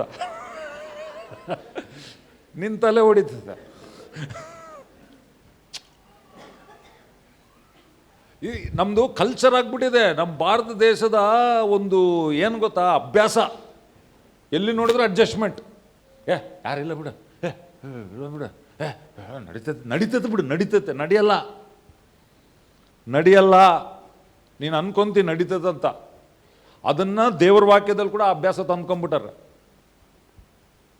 ದೇವ್ರ ಮಕ್ಕಳು ವ್ಯತ್ಯಾಸವಾಗಿರ್ಬೇಕು. ದೇವರು ರಹಸ್ಯವನ್ನು ನೋಡ್ತಾನೆ, ಬಹಿರಂಗವಾಗಿ ಮಾಡೋದಲ್ಲ.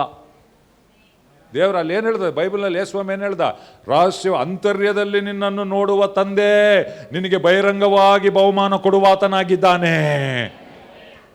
ಎಷ್ಟು ಜನ ನಮ್ಮನ್ನು ನಾವು ಮೋಸ ಮಾಡಿಕೊ. ಅದಕ್ಕೆ ಕ್ರೈಸ್ತ ಜೀವಿತ ನನಗೆ ಒಂದೊಂದ್ಸಲ ಆಶ್ಚರ್ಯ, ಏನಪ್ಪ ಇವರು ದೇವ್ರ ಮಕ್ಕಳಾಗಿ ಇದಾದರೂ ಕೂಡ ಇನ್ನೂ ಜೀವಿತ. ಯಾಕಂದರೆ ರಹಸ್ಯ ಜೀವಿತ ಬಹಳ ಅಸಹ್ಯ ಜೀವಿತ ಆಗಿದೆ ಕೆಲವ್ರದ್ದು.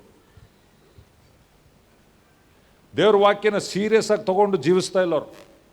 ಯಾವಾಗಲೂ ಭದ್ರ ಇರಬೇಕು, ಯಾವಾಗಲೂ ಜ್ಞಾನಿಗಳಂತೆ ನಾವು ಮಾತಾಡಬೇಕು. ಎಲ್ಲಿ ಮಾತು ಜಾಸ್ತಿ ಜ್ಞಾನೋಕ್ತಿಗಳು ಹೋದ್ರೆ ದೇವರ ಜ್ಞಾನ ಅದು. ಎಲ್ಲಿ ಮಾತು ಜಾಸ್ತಿ ಇರ್ತದೋ ಪಾಪ ಕೂಡ ಟಕಕ್ಕಂತ ಆಗ್ಬಿಡ್ತತೆ, ಗೊತ್ತಿಲ್ದಂಗೆ ಅಂದ್ಬಿಡ್ತೀವಿ ಏನೋ.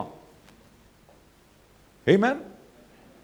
ಓಕೆ, ಬಾಯಿ ದುಡುಕಬೇಡ, ದೇವರ ಮುಂದೆ ಮಾತನಾಡಲು ಹಾ, ನಿನ್ನ ಹೃದಯದಲ್ಲಿ ಆತುರ ಪಡದಿರು.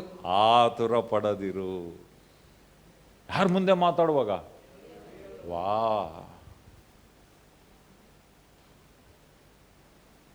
ಆಮೇನ್. ದೇವ್ರಿಗೆ ಗೊತ್ತು, ಇಲ್ಲಿ ದೊಡ್ಡ ದೊಡ್ಡ ಹಾಡುಗಳು ಆಡ್ತೀವಿ ನಾವು. ದೇವ್ರು ಅನ್ಕಂದ್ರೆ ಸುಮ್ಮನೆ ಚರ್ಚೆಗೆ ಬಂದು ಆಡ್ತಾನೆ ನೋಡಿ ಅವನು. ಅವನ ಜೀವನ ಗೊತ್ತು ನನಗೆ. ಇಲ್ಲಿ ವೆಂಕಟೇಶ್ ಹಾಡು ಆಡಿಸಿದ್ರೆ, ಅಂತ ಹಾಡು ಆಡಿಸಿದ್ರೆ ಅದೇ ಹಾಡು ಆಡ್ಬಿಡ್ತೀವಿ ನಾವು. ನಿಜವಾಗ್ಲೂ ನಮ್ಮ ಹೃದಯದಾಗ ಇರೋದಿಲ್ಲ ಅದು. ದೇವ್ರು ಹೇಳ್ತಾನೆ, ಇವನು ತನ್ನ ಬಾಯಿಂದ ನನ್ನ ಹತ್ತಿರಕ್ಕೆ ಬರ್ತಾ ಇದ್ದಾನೆ, ಇವನ್ ಹೃದಯ ಭಾಳ ದೂರ ಇದೆ. ಯೇಸುಸ್ವಾಮಿ ಹೇಳ್ದಲ್ಲ ಕೆಲವ್ರಿಗೆ, ಹೇಳ್ದಲ್ಲ, ಈ ಜನರು ತಮ್ಮ ಬಾಯಿಂದ ನನ್ನ ಹತ್ರ ಬರ್ತಾ ಇದ್ದಾರೆ, ಅವರ ಹೃದಯಗಳು ಭಾಳ ದೂರ ಇದೆ. ನಿನ್ನ ಮುಖ, ಕಣ್ಮುಚ್ಕೊಂಡು ಕೈ ಎತ್ತಿ, ನಿನ್ನ ಮುಖವ ಕಾಣಬೇಕು ಏಸಯ್ಯ. ಹೋಗಿ 4 ತಾಸು ಟಿ ವಿ ನೋಡ್ತಾರೆ.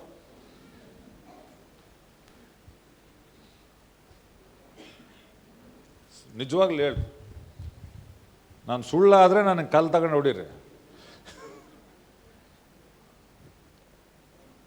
ನಿನ್ನ ಮುಖವ ಬೇರೇನು ಆಸೆ ಇಲ್ಲ ಯೇಸು ರಾಜ. ರಜಾ ಬಂದರೆ ಫಾಸ್ಟಿಂಗ್ ಪ್ರೇಯರ್ ಮಾಡ್ಬೇಕಂತ ಯೋಚನೆ ಬರಲ್ಲ. ಫಸ್ಟ್ ಎಲ್ಲಿಗೆ ಹೋಗೋಣ, ಏನು ಮಾಡೋಣ, ದೇವ್ರ ಇರುತ್ತೆ. ಅಲ್ಲ, ದೇವ್ರಿಗೆ ಏನು, ಪಾಸ್ಟರ್ನ ಮೋಸ ಮಾಡ್ಬೋದು, ಗಂಡನ್ನ ಮೋಸ ಮಾಡ್ಬೋದು, ಹೆಂಡ್ತಿನ ಮೋಸ ಮಾಡ್ಬೋದು, ತಂದೆ ತಾಯಿಗಳನ್ನ ಮೋಸ ಮಾಡ್ಬೋದು. ಸರ್ವವ್ಯಾಪಿ, ಸರ್ವಜ್ಞಾನಿ, ಸರ್ವಶಕ್ತಿ ಆತನಿಗೆ ನೀವು ಏನು ಮೋಸ ಮಾಡೋಕ್ಕಾಗ್ತದೆ?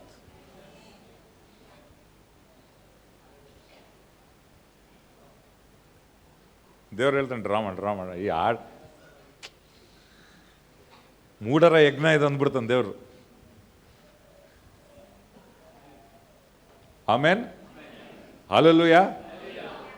ನಮ್ಮ ಬಾಯ ಮಾತುಗಳು ನಮ್ಮ ಕ್ರಿಯೆಗಳು ಮ್ಯಾಚ್ ಆಗಬೇಕು. ಆಮೇನ್, ಹಲ್ಲೆಲೂಯಾ. ನೀನೇ ಸಾಕು ಅನ್ನೋ ಅವನು ಏನು ಮಾಡ್ತಾನೆ, ಇವತ್ತು ರಜಾ ಸಿಕ್ಕೇತಪ್ಪ, ಸ್ವಲ್ಪ ಜಾಸ್ತಿ ಪ್ರೇಯರ್ ಮಾಡೋಣ. ಇವತ್ತು ರಜಾ ಸಿಕ್ಕೇತಪ್ಪ, ಸ್ವಲ್ಪ ಜಾಸ್ತಿ ಬೈಬಲ್ ಓದೋಣ. ಇವತ್ತು ರಜಾ ಸಿಕ್ಕೇತಪ್ಪ, ಉಪವಾಸ ಮಾಡೋಕ್ಕೆ ಟೈಮೇ ಸಿಗ್ವಲ್ದು, ಇವತ್ತು ನಾನು ಉಪವಾಸ. ಅವಾಗ ದೇವ್ರು ಹೇಳ್ತಾನೆ, ಈ ಹಾಡು ಇವನ್ ಲೈಫ್ಗೆ ಮ್ಯಾಚಿಂಗ್. ಕರೆಕ್ಟಾ? ಹಲ್ಲೆಲೂಯಾ. ಅವಾಗ ಅದೇನಾಗ್ತದೆ, ಮೂಢರಜ್ಞ. ದೇವರ ಮುಂದೆ ಮಾತಾಡಲು ನಿನ್ನ ಹೃದಯದಲ್ಲಿ ಆತುರ ಪಡಬೇಡ.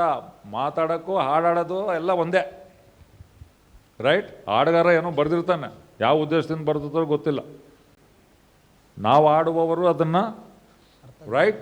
ಮುಂದೆ ನೋಡ್ರಿ, ದೇವರು ಆಕಾಶದಲ್ಲಿದ್ದಾನಲ್ಲವೇ, ನೀನು ಭೂಮಿಯಲ್ಲಿ ಇದ್ದಿ, ಆದ ಕಾರಣ ನಿನ್ನ ಮಾತುಗಳು ಕೊಂಚವಾಗಿರಲಿ.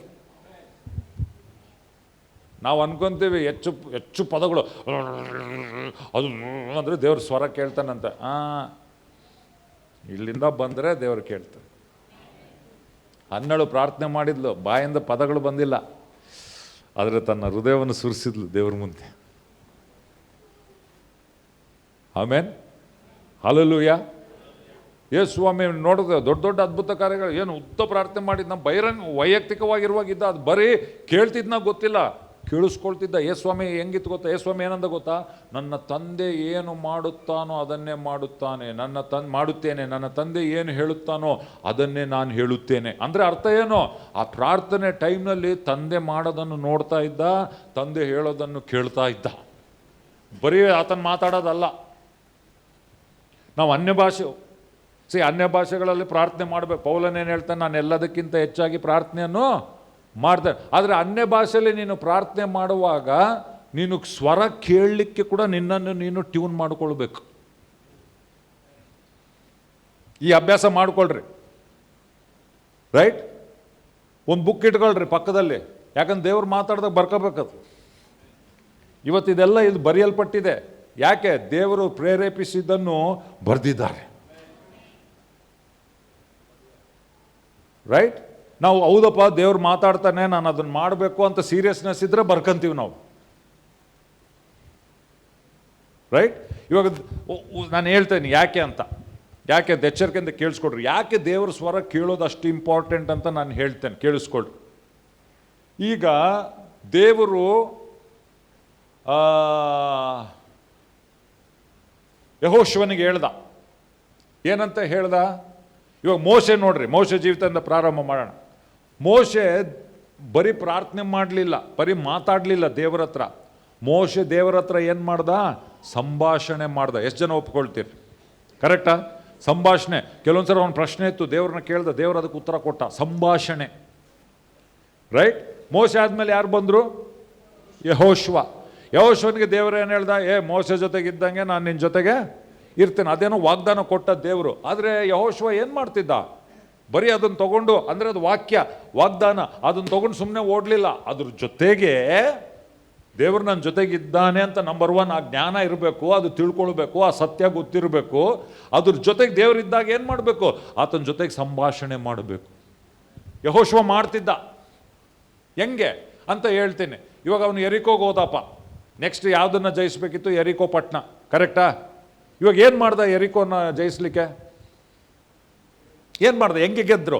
ಎರಿಕೋನ ಹೆಂಗೆ ಗೆದ್ರು? 7 ದಿನಗಳು. ಓಕೆ, ಇವಾಗ ಓಕೆ, ಯಾಕೆ 7 ದಿನಗಳು ಸುತ್ತದ? ಎಲ್ಲಿಂದ ಬಂತು ಅವ್ನಿಗೆ ಐಡಿಯಾ ಅದು ಮಾಡ್ಬೇಕಂತ? ಸುಮ್ಮನೆ ಹೋಗಿ ದಾಳಿ ಮಾಡ್ಬೋದಿತ್ತಲ್ಲ. ಮೋಶೆ ಜೊತೆಲಿ ಇದ್ದಂತೆ ದೇವರು ನನ್ನ ಜೊತೆಗಿದ್ದಾನೆ, ಯಾರು ನನ್ನ ವಿರುದ್ಧವಾಗಿ ನಿಂತುಕೊಳ್ಳುವುದಿಲ್ಲ, ಹೋಗಿ ಎರಿಕೋನ ಹಂಗೆ ಭುಷ್ ಅಂತ ಮಾಡ್ರಿ. ಮಾಡಿದ್ನಾ? ಇಲ್ಲ. ದೇವರು ನನ್ನ ಜೊತೆ. ಹಂಗಂದ್ರೆ ದೇವ್ರೆ ಇವಾಗ ಹೇಳಿ, ಈ ಎರಿಕೋನ್ ನಾನು ಹೆಂಗೆ ಜಯಿಸ್ಕೋಬೇಕು? ದೇವರೊಂದು ರಣನೀತಿ ಕೊಟ್ಟ. ಆ ಸಮಸ್ಯೆಗೆ, ಎರಿಕೋ ಪಟ್ಟಣಕ್ಕೆ, ಆ ದಿನದಲ್ಲಿ ಆ ಪರಿಸ್ಥಿತಿಗೆ ಒಂದು ಸ್ವರದ ಮುಖಾಂತರ ಮಾತನಾಡಿ ಹಿಂಗೆ ಮಾಡು ಅಂತಂದ. ಅವನು ಅದ್ರ ಪ್ರಕಾರ ಮಾಡ್ದ, ಜಯ ಸಿಕ್ತು. ರೈಟ್?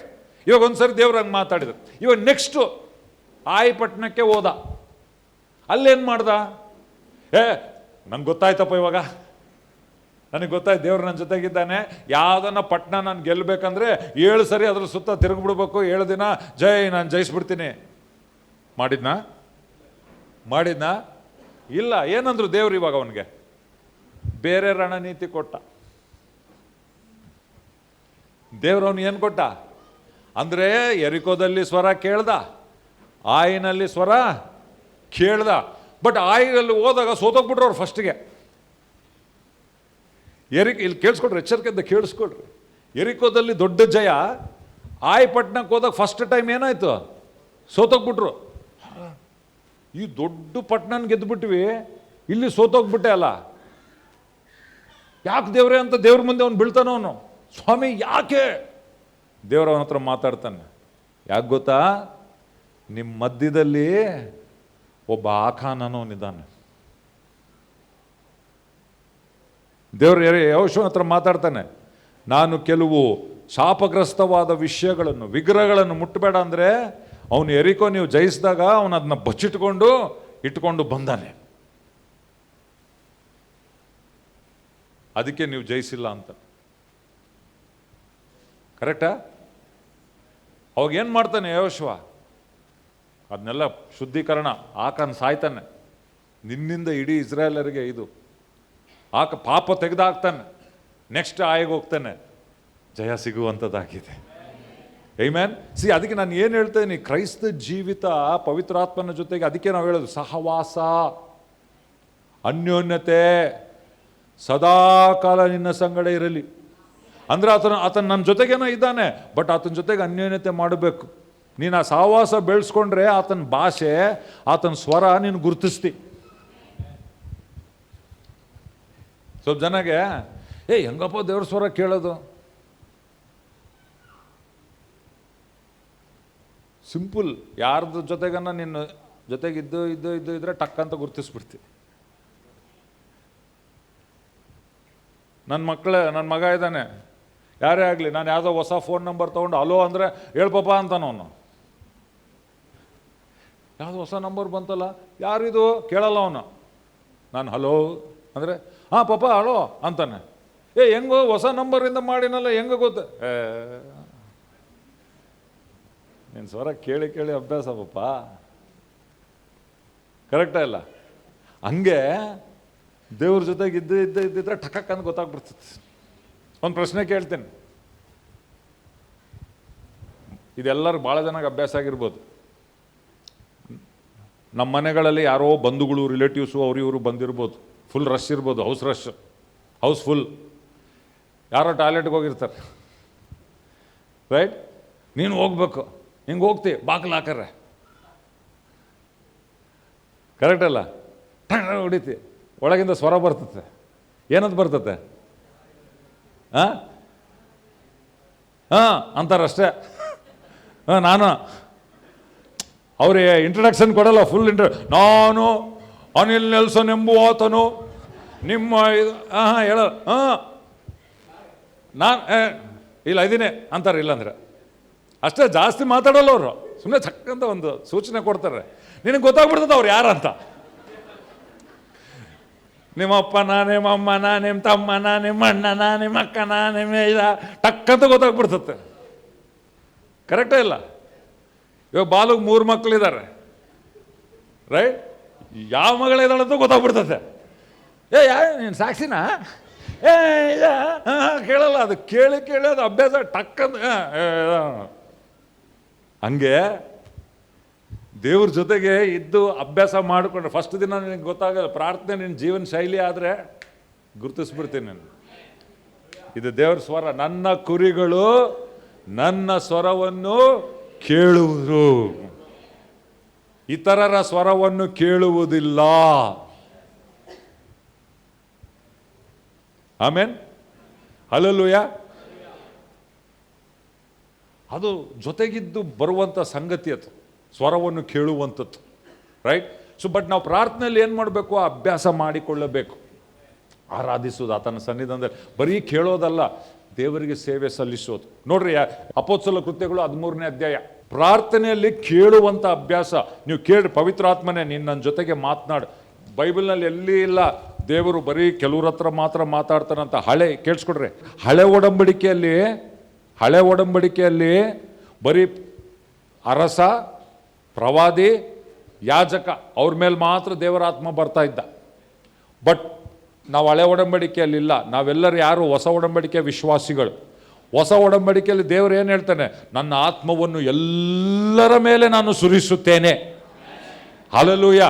ಎಲ್ಲರೂ ನಿಮ್ಮ ತಲೆ ಮೇಲೆ ಕೈ ಇಟ್ಕೊಳ್ರಿ, ಹೇಳ್ರಿ, ನಾನು ಹಳೆ ಒಡಂಬಡಿಕೆಯ ವಿಶ್ವಾಸಿ ಅಲ್ಲ, ನಾನು ಕ್ರಿಸ್ತನಲ್ಲಿರುವ ಹೊಸ ಒಡಂಬಡಿಕೆಯ ವಿಶ್ವಾಸಿ. ಹೊಸ ಒಡಂಬಡಿಕೆಯಲ್ಲಿ ಹೇಳ್ರಿ, ನಾನೇ ದೇವರ ಆಲಯವಾಗಿದ್ದೇನೆ, ಪವಿತ್ರಾತ್ಮನು ನನ್ನ ಒಳಗಡೆ ಇದ್ದಾನೆ, ಆತನು ನನ್ನ ಒಳಗಡೆ ಇರುವುದರಿಂದ ಒಳಗಡೆಯಿಂದ ನನ್ನೊಂದಿಗೆ ಆತನು ಮಾತನಾಡುತ್ತಾನೆ.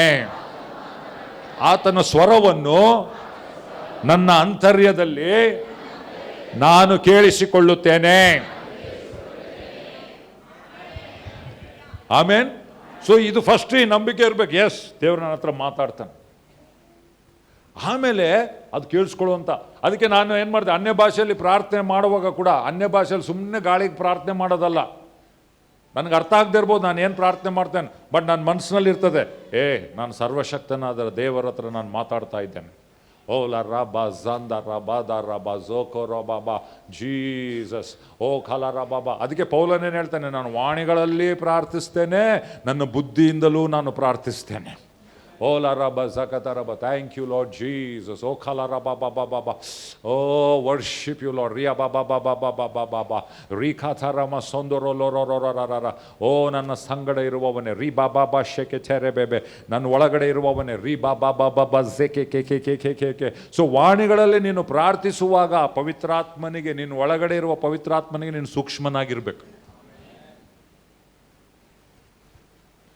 ಇದು ಅಭ್ಯಾಸ ಮಾಡಿಕೊಳ್ಳ್ರಿ. ಎಷ್ಟು ಜನ ಮಾಡ್ತೀರಿ ರೈಟ್? ನೀವು ಅರ್ಧ ತಾಸು ಪ್ರಾರ್ಥನೆ ಮಾಡ್ತೀರಾ, ಅರ್ಧ ತಾಸು ಸೂಕ್ಷ್ಮವಾಗಿ ಪ್ರಾರ್ಥನೆ ಮಾಡಿ.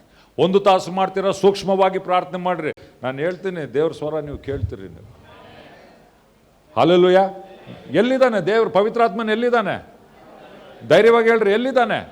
ನೀನು ಒಳಗಡೆ ಇದ್ದಾನೆ. ದೇವ್ರ ಸ್ವರ ಯಾವುದೋ ಬೆಟ್ಟದಿಂದ ಬರಲ್ಲ. ಹಳೆ ಒಡಂಬಡಿಕೆಯಲ್ಲಿ ಅಲ್ಲೆಲ್ಲೋ ಬೆಟ್ಟ, ಗುಡುಗು, ಮಿಂಚು, ದೇವರು ಮಾತಾಡಬೇಕಿತ್ತು. ಯಾಕೆ? ದೇವ್ರು ಒಳಗಿದ್ದಿಲ್ಲ. ರೈಟ್? ಹೊಸ ಒಡಂಬಡಿಕೆಯಲ್ಲಿ ಎಲ್ಲಿದ್ದಾನೆ?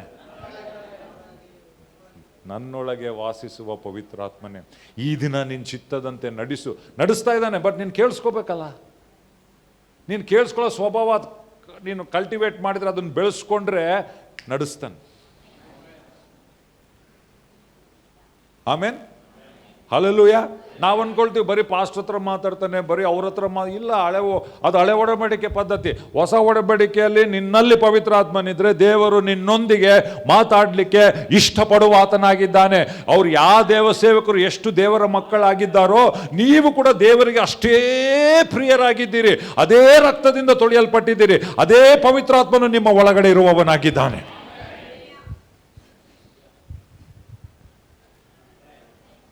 ಹಲ್ಲೆಲೂಯಾ. ನಿಮಗೆ ಪೂಜಾರಿ ಬೇಕಾಗಿಲ್ಲ.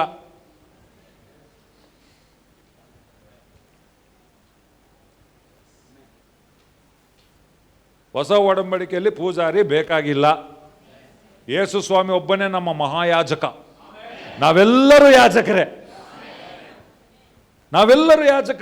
ನಮ್ಮ ಮೇಲೆ ಆತನ ಮಹಾಯಾಜಕ. ಅಂದ್ರೆ ನಾನು ದೇವ್ರ ಸ್ವರ ಕೇಳ್ಬೋದು, ನೀನು ದೇವ್ರ ಸ್ವರ ಕೇಳ್ಬೋದು. ನೀನು ಡೈರೆಕ್ಟಾಗಿ ಪ್ರಾರ್ಥನೆ ಮಾಡಿದ್ರೆ ದೇವ್ರು ನೀನು ಡೈರೆಕ್ಟಾಗಿ ಉತ್ತರ ಕೊಡ್ತಾನೆ. ಹೆಂಗಂದ್ರೆ ನಾನು ಚರ್ಚೆಗೆ ಬರಲ್ಲಪ್ಪ, ತಪ್ಪು. ಮತ್ತದು ಸ್ವಲ್ಪ ಜನ ಹಂಗೆ ಹೋಗ್ಬಿಟ್ಟಾರ. ಅಂದರೆ ದೇವ್ರು ಎಲ್ಲರ ಹತ್ರ ಸ್ವರ ಮಾತಾಡಿದ್ರು ಕೂಡ ಒಬ್ಬೊಬ್ಬರಿಗೆ ದೇವರು ಒಂದೊಂದು ವರ, ಒಂದೊಂದು ಕರೆ ಕೊಟ್ಟಿದ್ದ. ನಿನಗಿರೋದು ನನಗಿಲ್ಲ, ನನಗಿರೋದು ನಿನಗಿಲ್ಲ. ಅರ್ಥ ಆಯ್ತಾ? ಒಬ್ಬರನ್ನ ಬೋಧಕರಾಗಿ, ಕೆಲವ್ರನ್ನ ಸಭಾಪಾಲಕರಾಗಿ, ಕೆಲವ್ರಿಗೆ ಒಂದೊಂದು ವರ ಕೊಟ್ಟಿರ್ತಾನೆ. ಸೊ ನಿನ್ನ ಹತ್ರ ಮಾತಾಡುವಾಗ ನೀನು ಹೇಳಿದಾಗ ನಾನು ಅದರಿಂದ ಕಲ್ತ್ಕೊಳ್ಬೇಕು. ನನ್ನ ಹತ್ರ ದೇವರು ಮಾತಾಡುವಾಗ ನಾನು ಹೇಳಿದ್ದು ನೀನು ಕಲ್ತ್ಕೊಳ್ಬೇಕು. ಈ ಗೋಡೆ ಇದ್ದಂಗೆ. ಇಲ್ಲಿ ನೋಡ್ರಿ ಎಷ್ಟು ಇಟ್ಟಿಗೆಗಳಿದಾವೆ.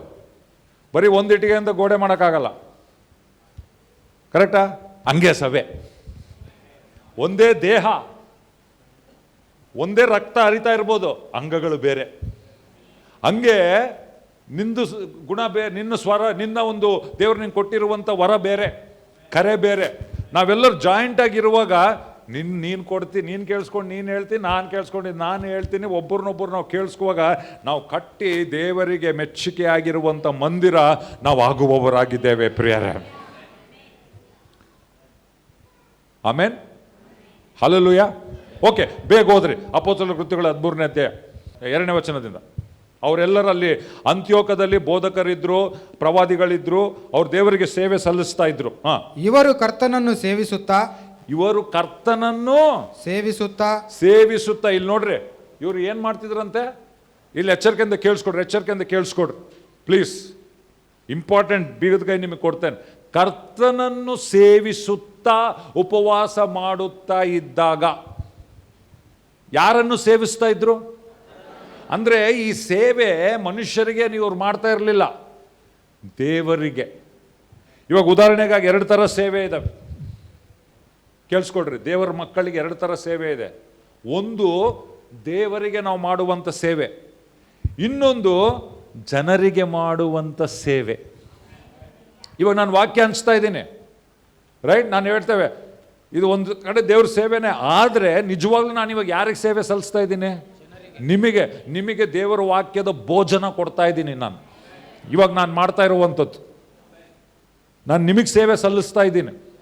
ಊಟ ಬಡಿಸ್ತಾ ಇದ್ದೀನಿ, ದೇವರ ವಾಕ್ಯದ ಆತ್ಮಿಕ ಭೋಜನ ನಿಮಗೆ ನಾನು ಕುಂದಿರಿಸಿ ತಿನ್ನಿಸ್ತಾ ಇದ್ದೀನಿ, ನೀವು ತಿಂತಾ ಇದ್ದೀರಿ. ಇದು ನಾನು ನಿಮಗೆ ಮಾಡ್ತಾ ಇರುವಂಥ ಸೇವೆ. ಬಟ್ ಇನ್ನೊಂದು ಸೇವೆ ಇದೆ, ಇದು ಡೈರೆಕ್ಟ್ ನಾನು ದೇವ್ರಿಗೆ ಮಾಡ್ತಾ ಇಲ್ಲ, ದೇವರ ಬಲದಿಂದ ದೇವರು ಕೊಟ್ಟಿರುವ ವರವನ್ನು ಉಪಯೋಗಿಸಿ ನಿಮಗೆ ನಾನು ಸೇವೆ ಸಲ್ಲಿಸ್ತಾ ಇದ್ದೇನೆ. ಕರೆಕ್ಟಾ? ಆದರೆ ಇನ್ನೊಂದು ಸೇವೆ ಇದೆ, ಇಲ್ಲಿ ಮನುಷ್ಯರಿಗೆ ನಾನು ಮಾಡೋದಲ್ಲ, ದೇವರಿಗೆ ಸೇವೆ ಸಲ್ಲಿಸುವುದು. ನಾವು ಆರಾಧನೆ ಮಾಡ್ತೀವಲ್ಲ, ಇಲ್ಲಿ ಯಾರಿಗೆ ಸೇವೆ? ಇದು ಪ್ರೀಚಿಂಗ್ ಅಲ್ಲ, ಇದು ಯಾರಿಗೋ ರೋಗಿ ಮೇಲೆ ಕೈ ಇಟ್ಟು ಪ್ರಾರ್ಥನೆ ಮಾಡೋದಲ್ಲ, ಹೌದಲ್ಲ? ಇದು ಮನುಷ್ಯನ್ಗೆ ನಾನು ಸೇವೆ ಮಾಡೋದಲ್ಲ. ನೀನೇ ಸಾಕು, ಸ್ತೋತ್ರ, ಆರಾಧನೆ. ಇದು ಯಾರಿಗೆ? ನಾನು ನೇರವಾಗಿ ದೇವರಿಗೆ ಸಲ್ಲಿಸ್ತಾ ಇರುವಂಥ ಸೇವೆ. ಕರೆಕ್ಟಾ? ರೈಟ್? ಸೊ ಇಲ್ಲಿ ಏನು ಮಾಡ್ತೀರಿ? ಇವರು ಕರ್ತನನ್ನು ಸೇವಿಸುತ್ತಾ ಉಪವಾಸ ಮಾಡುತ್ತಾ ಇದ್ದಾಗ ಪವಿತ್ರಾತ್ಮನು ನಾನು ಬಾರ್ನಬ ಸೌಲರನ್ನು ಕರೆದ ಕೆಲಸಕ್ಕಾಗಿ ಅವರನ್ನು ಪ್ರತ್ಯೇಕಿಸಿರಿ ಎಂದು ಹೇಳಿದನು. ಎಲ್ಲರೂ ಹೇಳ್ರಿ, ಹೇಳಿದನು. ಯಾರು ಹೇಳಿದ್ರು? ಯಾರು ಹೇಳಿದ್ರು? ಪವಿತ್ರಾತ್ಮನು.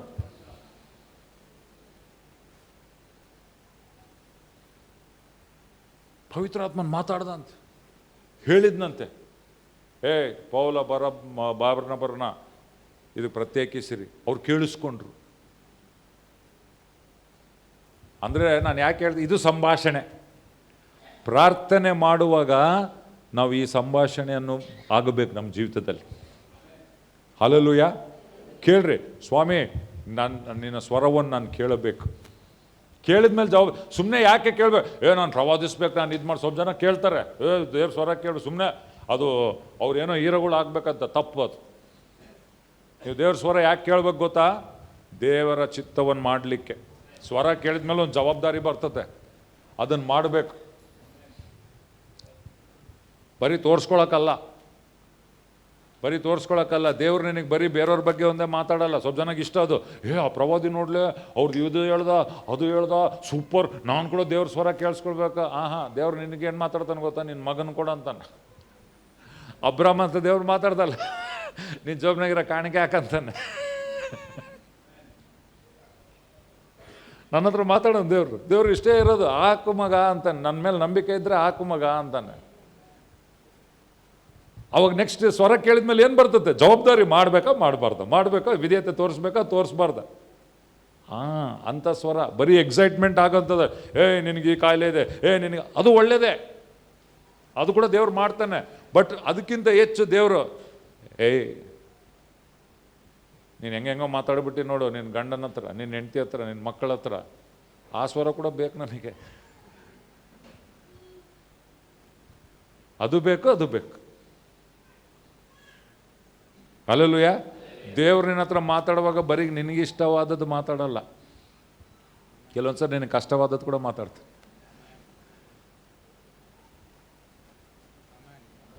ಪಕ್ಕದಲ್ಲಿರೋರ್ಗೆ ಹೇಳ್ರಿ, ದೇವ್ರ ಸ್ವರ ನಮಗೆ ಬರೀ ರೋಮಾಂಚಕ ಪಡಿಸ್ಲಿಕ್ಕೆ ಅಲ್ಲ, ಆತನ ಆಜ್ಞೆಯನ್ನು ಪಾಲಿಸಲಿಕ್ಕೆ.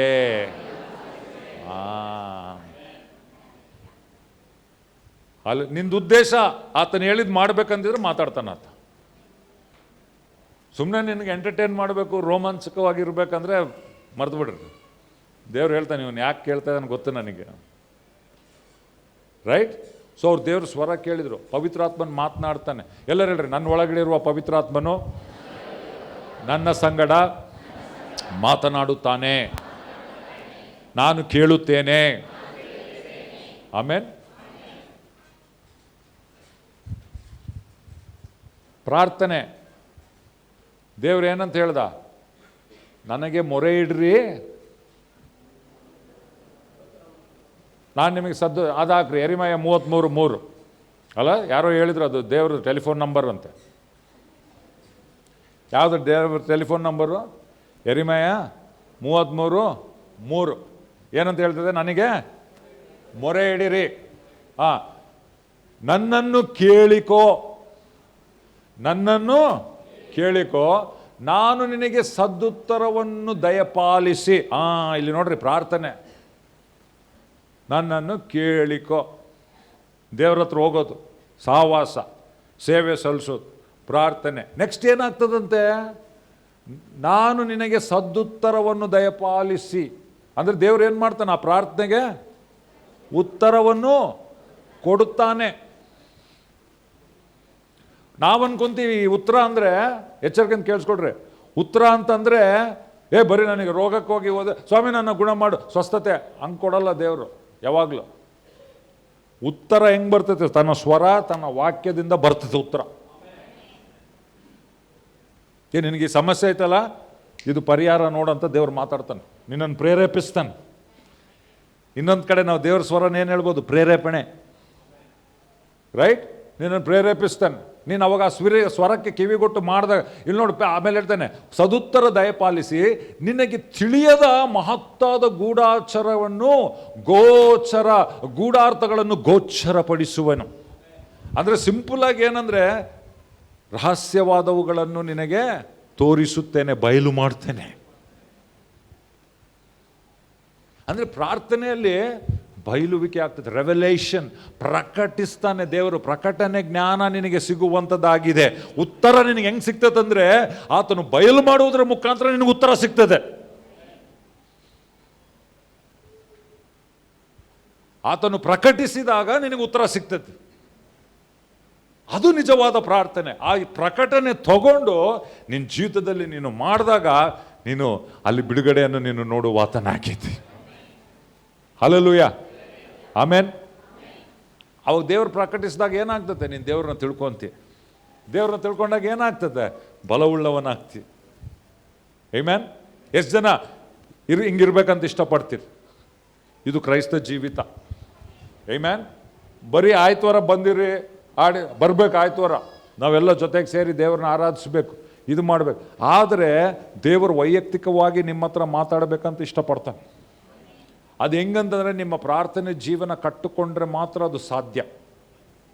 ಅವ್ರು ದೇವ್ರು ಏನು ಮಾತಾಡ್ತಾನೆ ಗೊತ್ತಾ? ಅಲ್ಲಿ ನೋಡ್ರಿ, ಅವರು ದೇವರಿಗೆ ಸೇವೆ ಸಲ್ಲಿಸುವಾಗ ಜನರಿಗೆ ಸೇವೆ ಮಾಡೋದ್ರ ಬಗ್ಗೆ ಬಾರ್ನಬ ಪೌಲನ ಬಗ್ಗೆ ಮಾತನಾಡಿದ.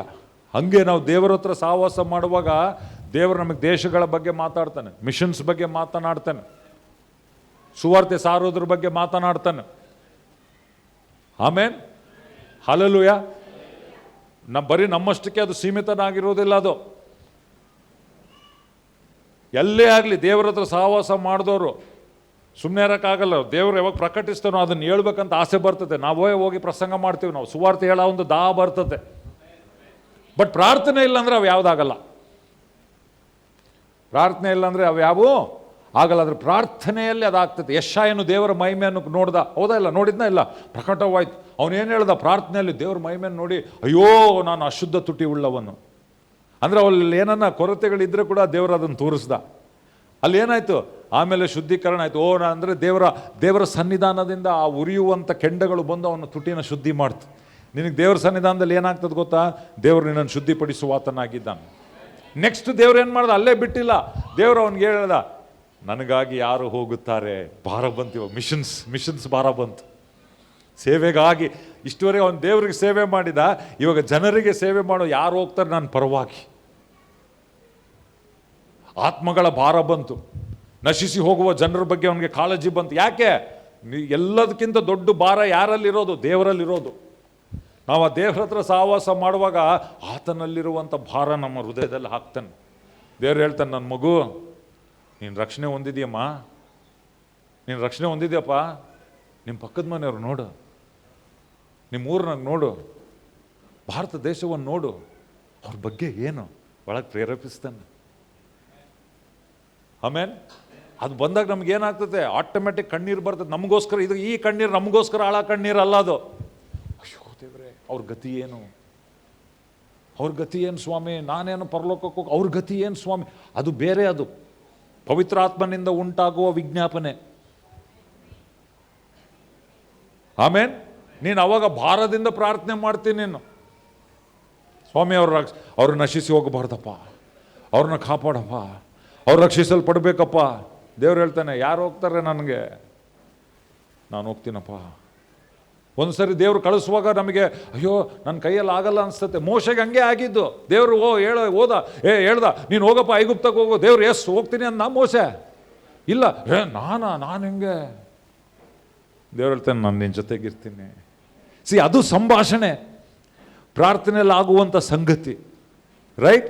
ಈ ರೀತಿ ನಮ್ಮ ಜೀವಿತಗಳಿರುವಾಗ ಆತ್ಮಗಳ ಭಾರ ಅದು ಒಂದರಿಂದ ಒಂದು ನಡೆಸಲ್ಪಡ್ತದೆ ಪ್ರಿಯರೇ. ಅವಾಗ ಯಾರು ನಮ್ಮನ್ನು ಯಾವ ಪಾಸ್ಟ್ರು ಹೇಳೋದು ಬೇಕಾಗಿಲ್ಲ. ಹೋಗಮ್ಮ ಪ್ರಾರ್ಥನೆ ಮಾಡಮ್ಮ, ಹೋಗಮ್ಮ ಸುವಾರ್ತೆ ಹೇಳಮ್ಮ, ಅಣ್ಣ ಹೋಗೋಣ. ನಿನ್ನ ಹೃದಯ ಉರಿತಿರ್ತದೆ, ಒಳಗಿಂದ ಭಾರ ಬರ್ತಾ ಇರ್ತದೆ. ಸುಮ್ಮನೆ ಇರಾಗ ಇಲ್ಲ ಪಾಸ್ಟ್ರೆ ನಾನು ಹೋಗ್ಬೇಕು, ಸಾಯಂಕಾಲ ಡ್ಯೂಟಿ ಐತೆ, ಡ್ಯೂಟಿಯಿಂದ ಬಂದು ಕೂಡಲೇ ನಾನು ಸ್ವಲ್ಪ ಫ್ರೆಶ್ ಆಗಿ ಹೋಗ್ಬೇಕು, ನಾನು ಸುವಾರ್ತೆ. ನಿನ್ನಲ್ಲಿ ಭಾರ ಬರ್ತದೆ ನಿನಗೆ. ಅದು ದೇವರ ಸನ್ನಿಧಾನ ಮಾಡುವಂಥದ್ದು, ಅದು ಪ್ರಾರ್ಥನೆ. ನನ್ನ ಆಸೆ ಏನು ಗೊತ್ತಾ? ನನ್ನ ಜೀವಿತದಲ್ಲಿ, ನಮ್ಮೆಲ್ಲರ ಜೀವಿತದಲ್ಲಿ, ಸಭೆಯಲ್ಲಿ ನಮ್ಮ ಪ್ರಾರ್ಥನೆ ಜೀವಿತಗಳು ಹಂಗಿರ್ಬೇಕೆಂಬುದಾಗಿ.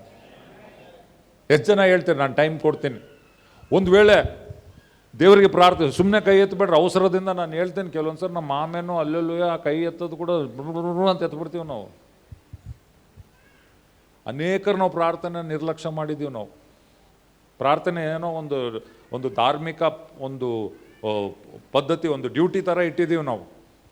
ಹಂಗಿಡಬಾರ್ದು. ಸಹವಾಸ ಒಂದು ವೇಳೆ ನಿರ್ಲಕ್ಷ್ಯ ಮಾಡಿದರೆ ದೇವ್ರು ಖಂಡಿಸ್ತಾ ಇಲ್ಲ. ದೇವರು ಇವತ್ತು ಆಹ್ವಾನ ಕೊಡ್ತಾನೆ, ಬಾ ಮಗ, ಬಾ ಮಗಳೇ, ನನಗೆ ಮೇಲೆ ಮೊರೆ ಇಡು, ನಾನು ಹೆಂಗೆ ಸದುತ್ತರ ಕೊಡ್ತೇನೆ. ನಿನಗೆ ಗೊತ್ತಿಲ್ಲಿರುವ ಮಹತ್ತಾದ ಸಂಗತಿಗಳನ್ನು ನಾನು ನಿನಗೆ ಪ್ರಕಟಿಸ್ತೇನೆ. ಆಮೆನ್. ನಮಗಾಗ ಅನೇಕ ಸಂಗತಿಗಳು ಕಾಯ್ತಾ ಇದ್ದಾವೆ ಪ್ರಿಯರೇ. ಪವಿತ್ರಾತ್ಮನು ನಮ್ಮನ್ನು ಜಯಶಾಲಿಗಳಾಗಲಿಕ್ಕೆ ಆಗಿ ಬಂದಿದ್ದಾನೆ. ಉತ್ತರ ನಮಗಾಗಿ ಹೊಂದಿಕೊಳ್ತೇವೆ, ನಮ್ಮ ಸುತ್ತಮುತ್ತಲಿರುವಂಥ ಜನರಿಗಾಗಿ ಕೂಡ ನಾವು ಹೊಂದಿಕೊಳ್ಳುವವರಾಗಿದ್ದೇವೆ. ಆಮೆನ್.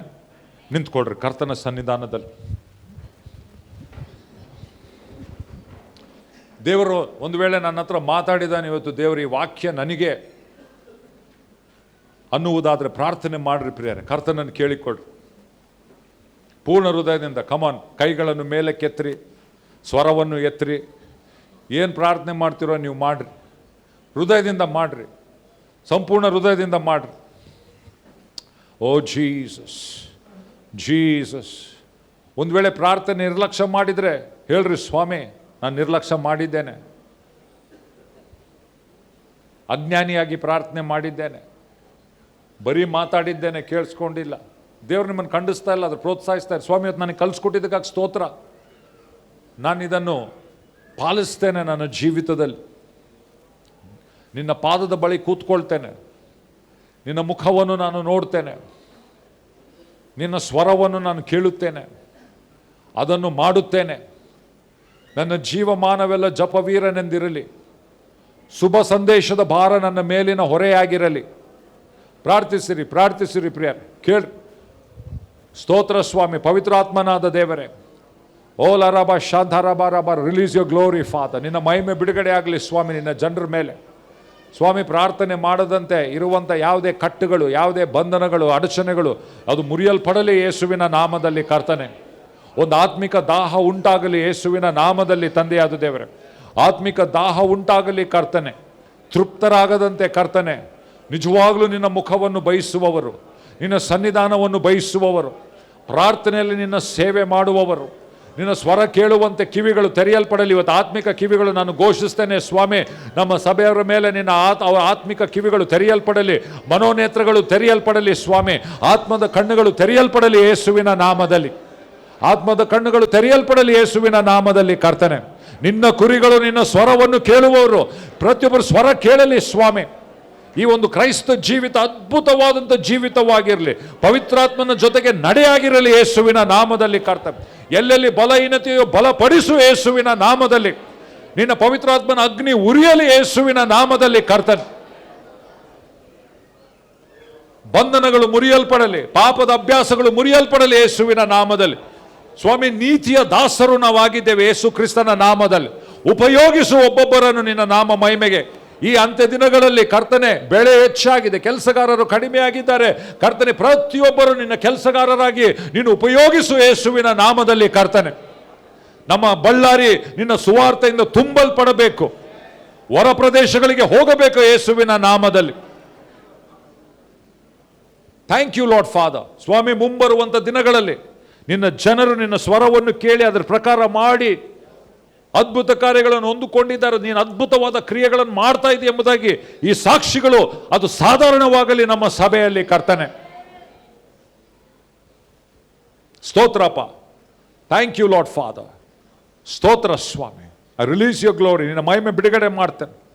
ಪ್ರತಿಯೊಬ್ಬರನ್ನು ಮುಚ್ಚು ಸ್ವಾಮಿ. ಮುಟ್ಟಿದೆ ಎಂಬುದಾಗಿ ನಂಬ್ತೇವೆ, ಕಾರ್ಯ ಮಾಡ್ತೇವೆ ಎಂಬುದಾಗಿ ನಂಬ್ತೇವೆ ಸ್ವಾಮಿ. ನಾವು ಸಾಕ್ಷಿಗಳು ಕೇಳ್ತೇವೆ. ಈ ವಾರವಿಡೀ ಸ್ವಾಮಿ ಪ್ರಾರ್ಥನೆಗಳ, ವೈಯಕ್ತಿಕ ಪ್ರಾರ್ಥನೆ ಜೀವಿತಗಳು ವ್ಯತ್ಯಾಸವಾಗಿರ್ತದೆ. ಗುಂಪಾಗಿ ಮಾಡುವಂಥ ಪ್ರಾರ್ಥನೆಗಳು ವ್ಯತ್ಯಾಸವಾಗಿರ್ತದೆ. ನಿಂಗೆ ಸೇವಿಸುವಂಥ ಪ್ರಾರ್ಥನೆ, ಸ್ವರ ಕೇಳುವಂಥ ಪ್ರಾರ್ಥನೆ.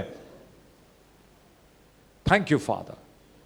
ನಿನಗೆಲ್ಲ ಮಹಿಮೆ ಸಲ್ಲಿಸ್ತಾ ಯೇಸು ನಾಮದಲ್ಲಿ ಬೇಡಿ ಹೊಂದಿದ್ದೇವೆ ತಂದೆಯಾದ ದೇವರೇ. ಆಮೇನ್.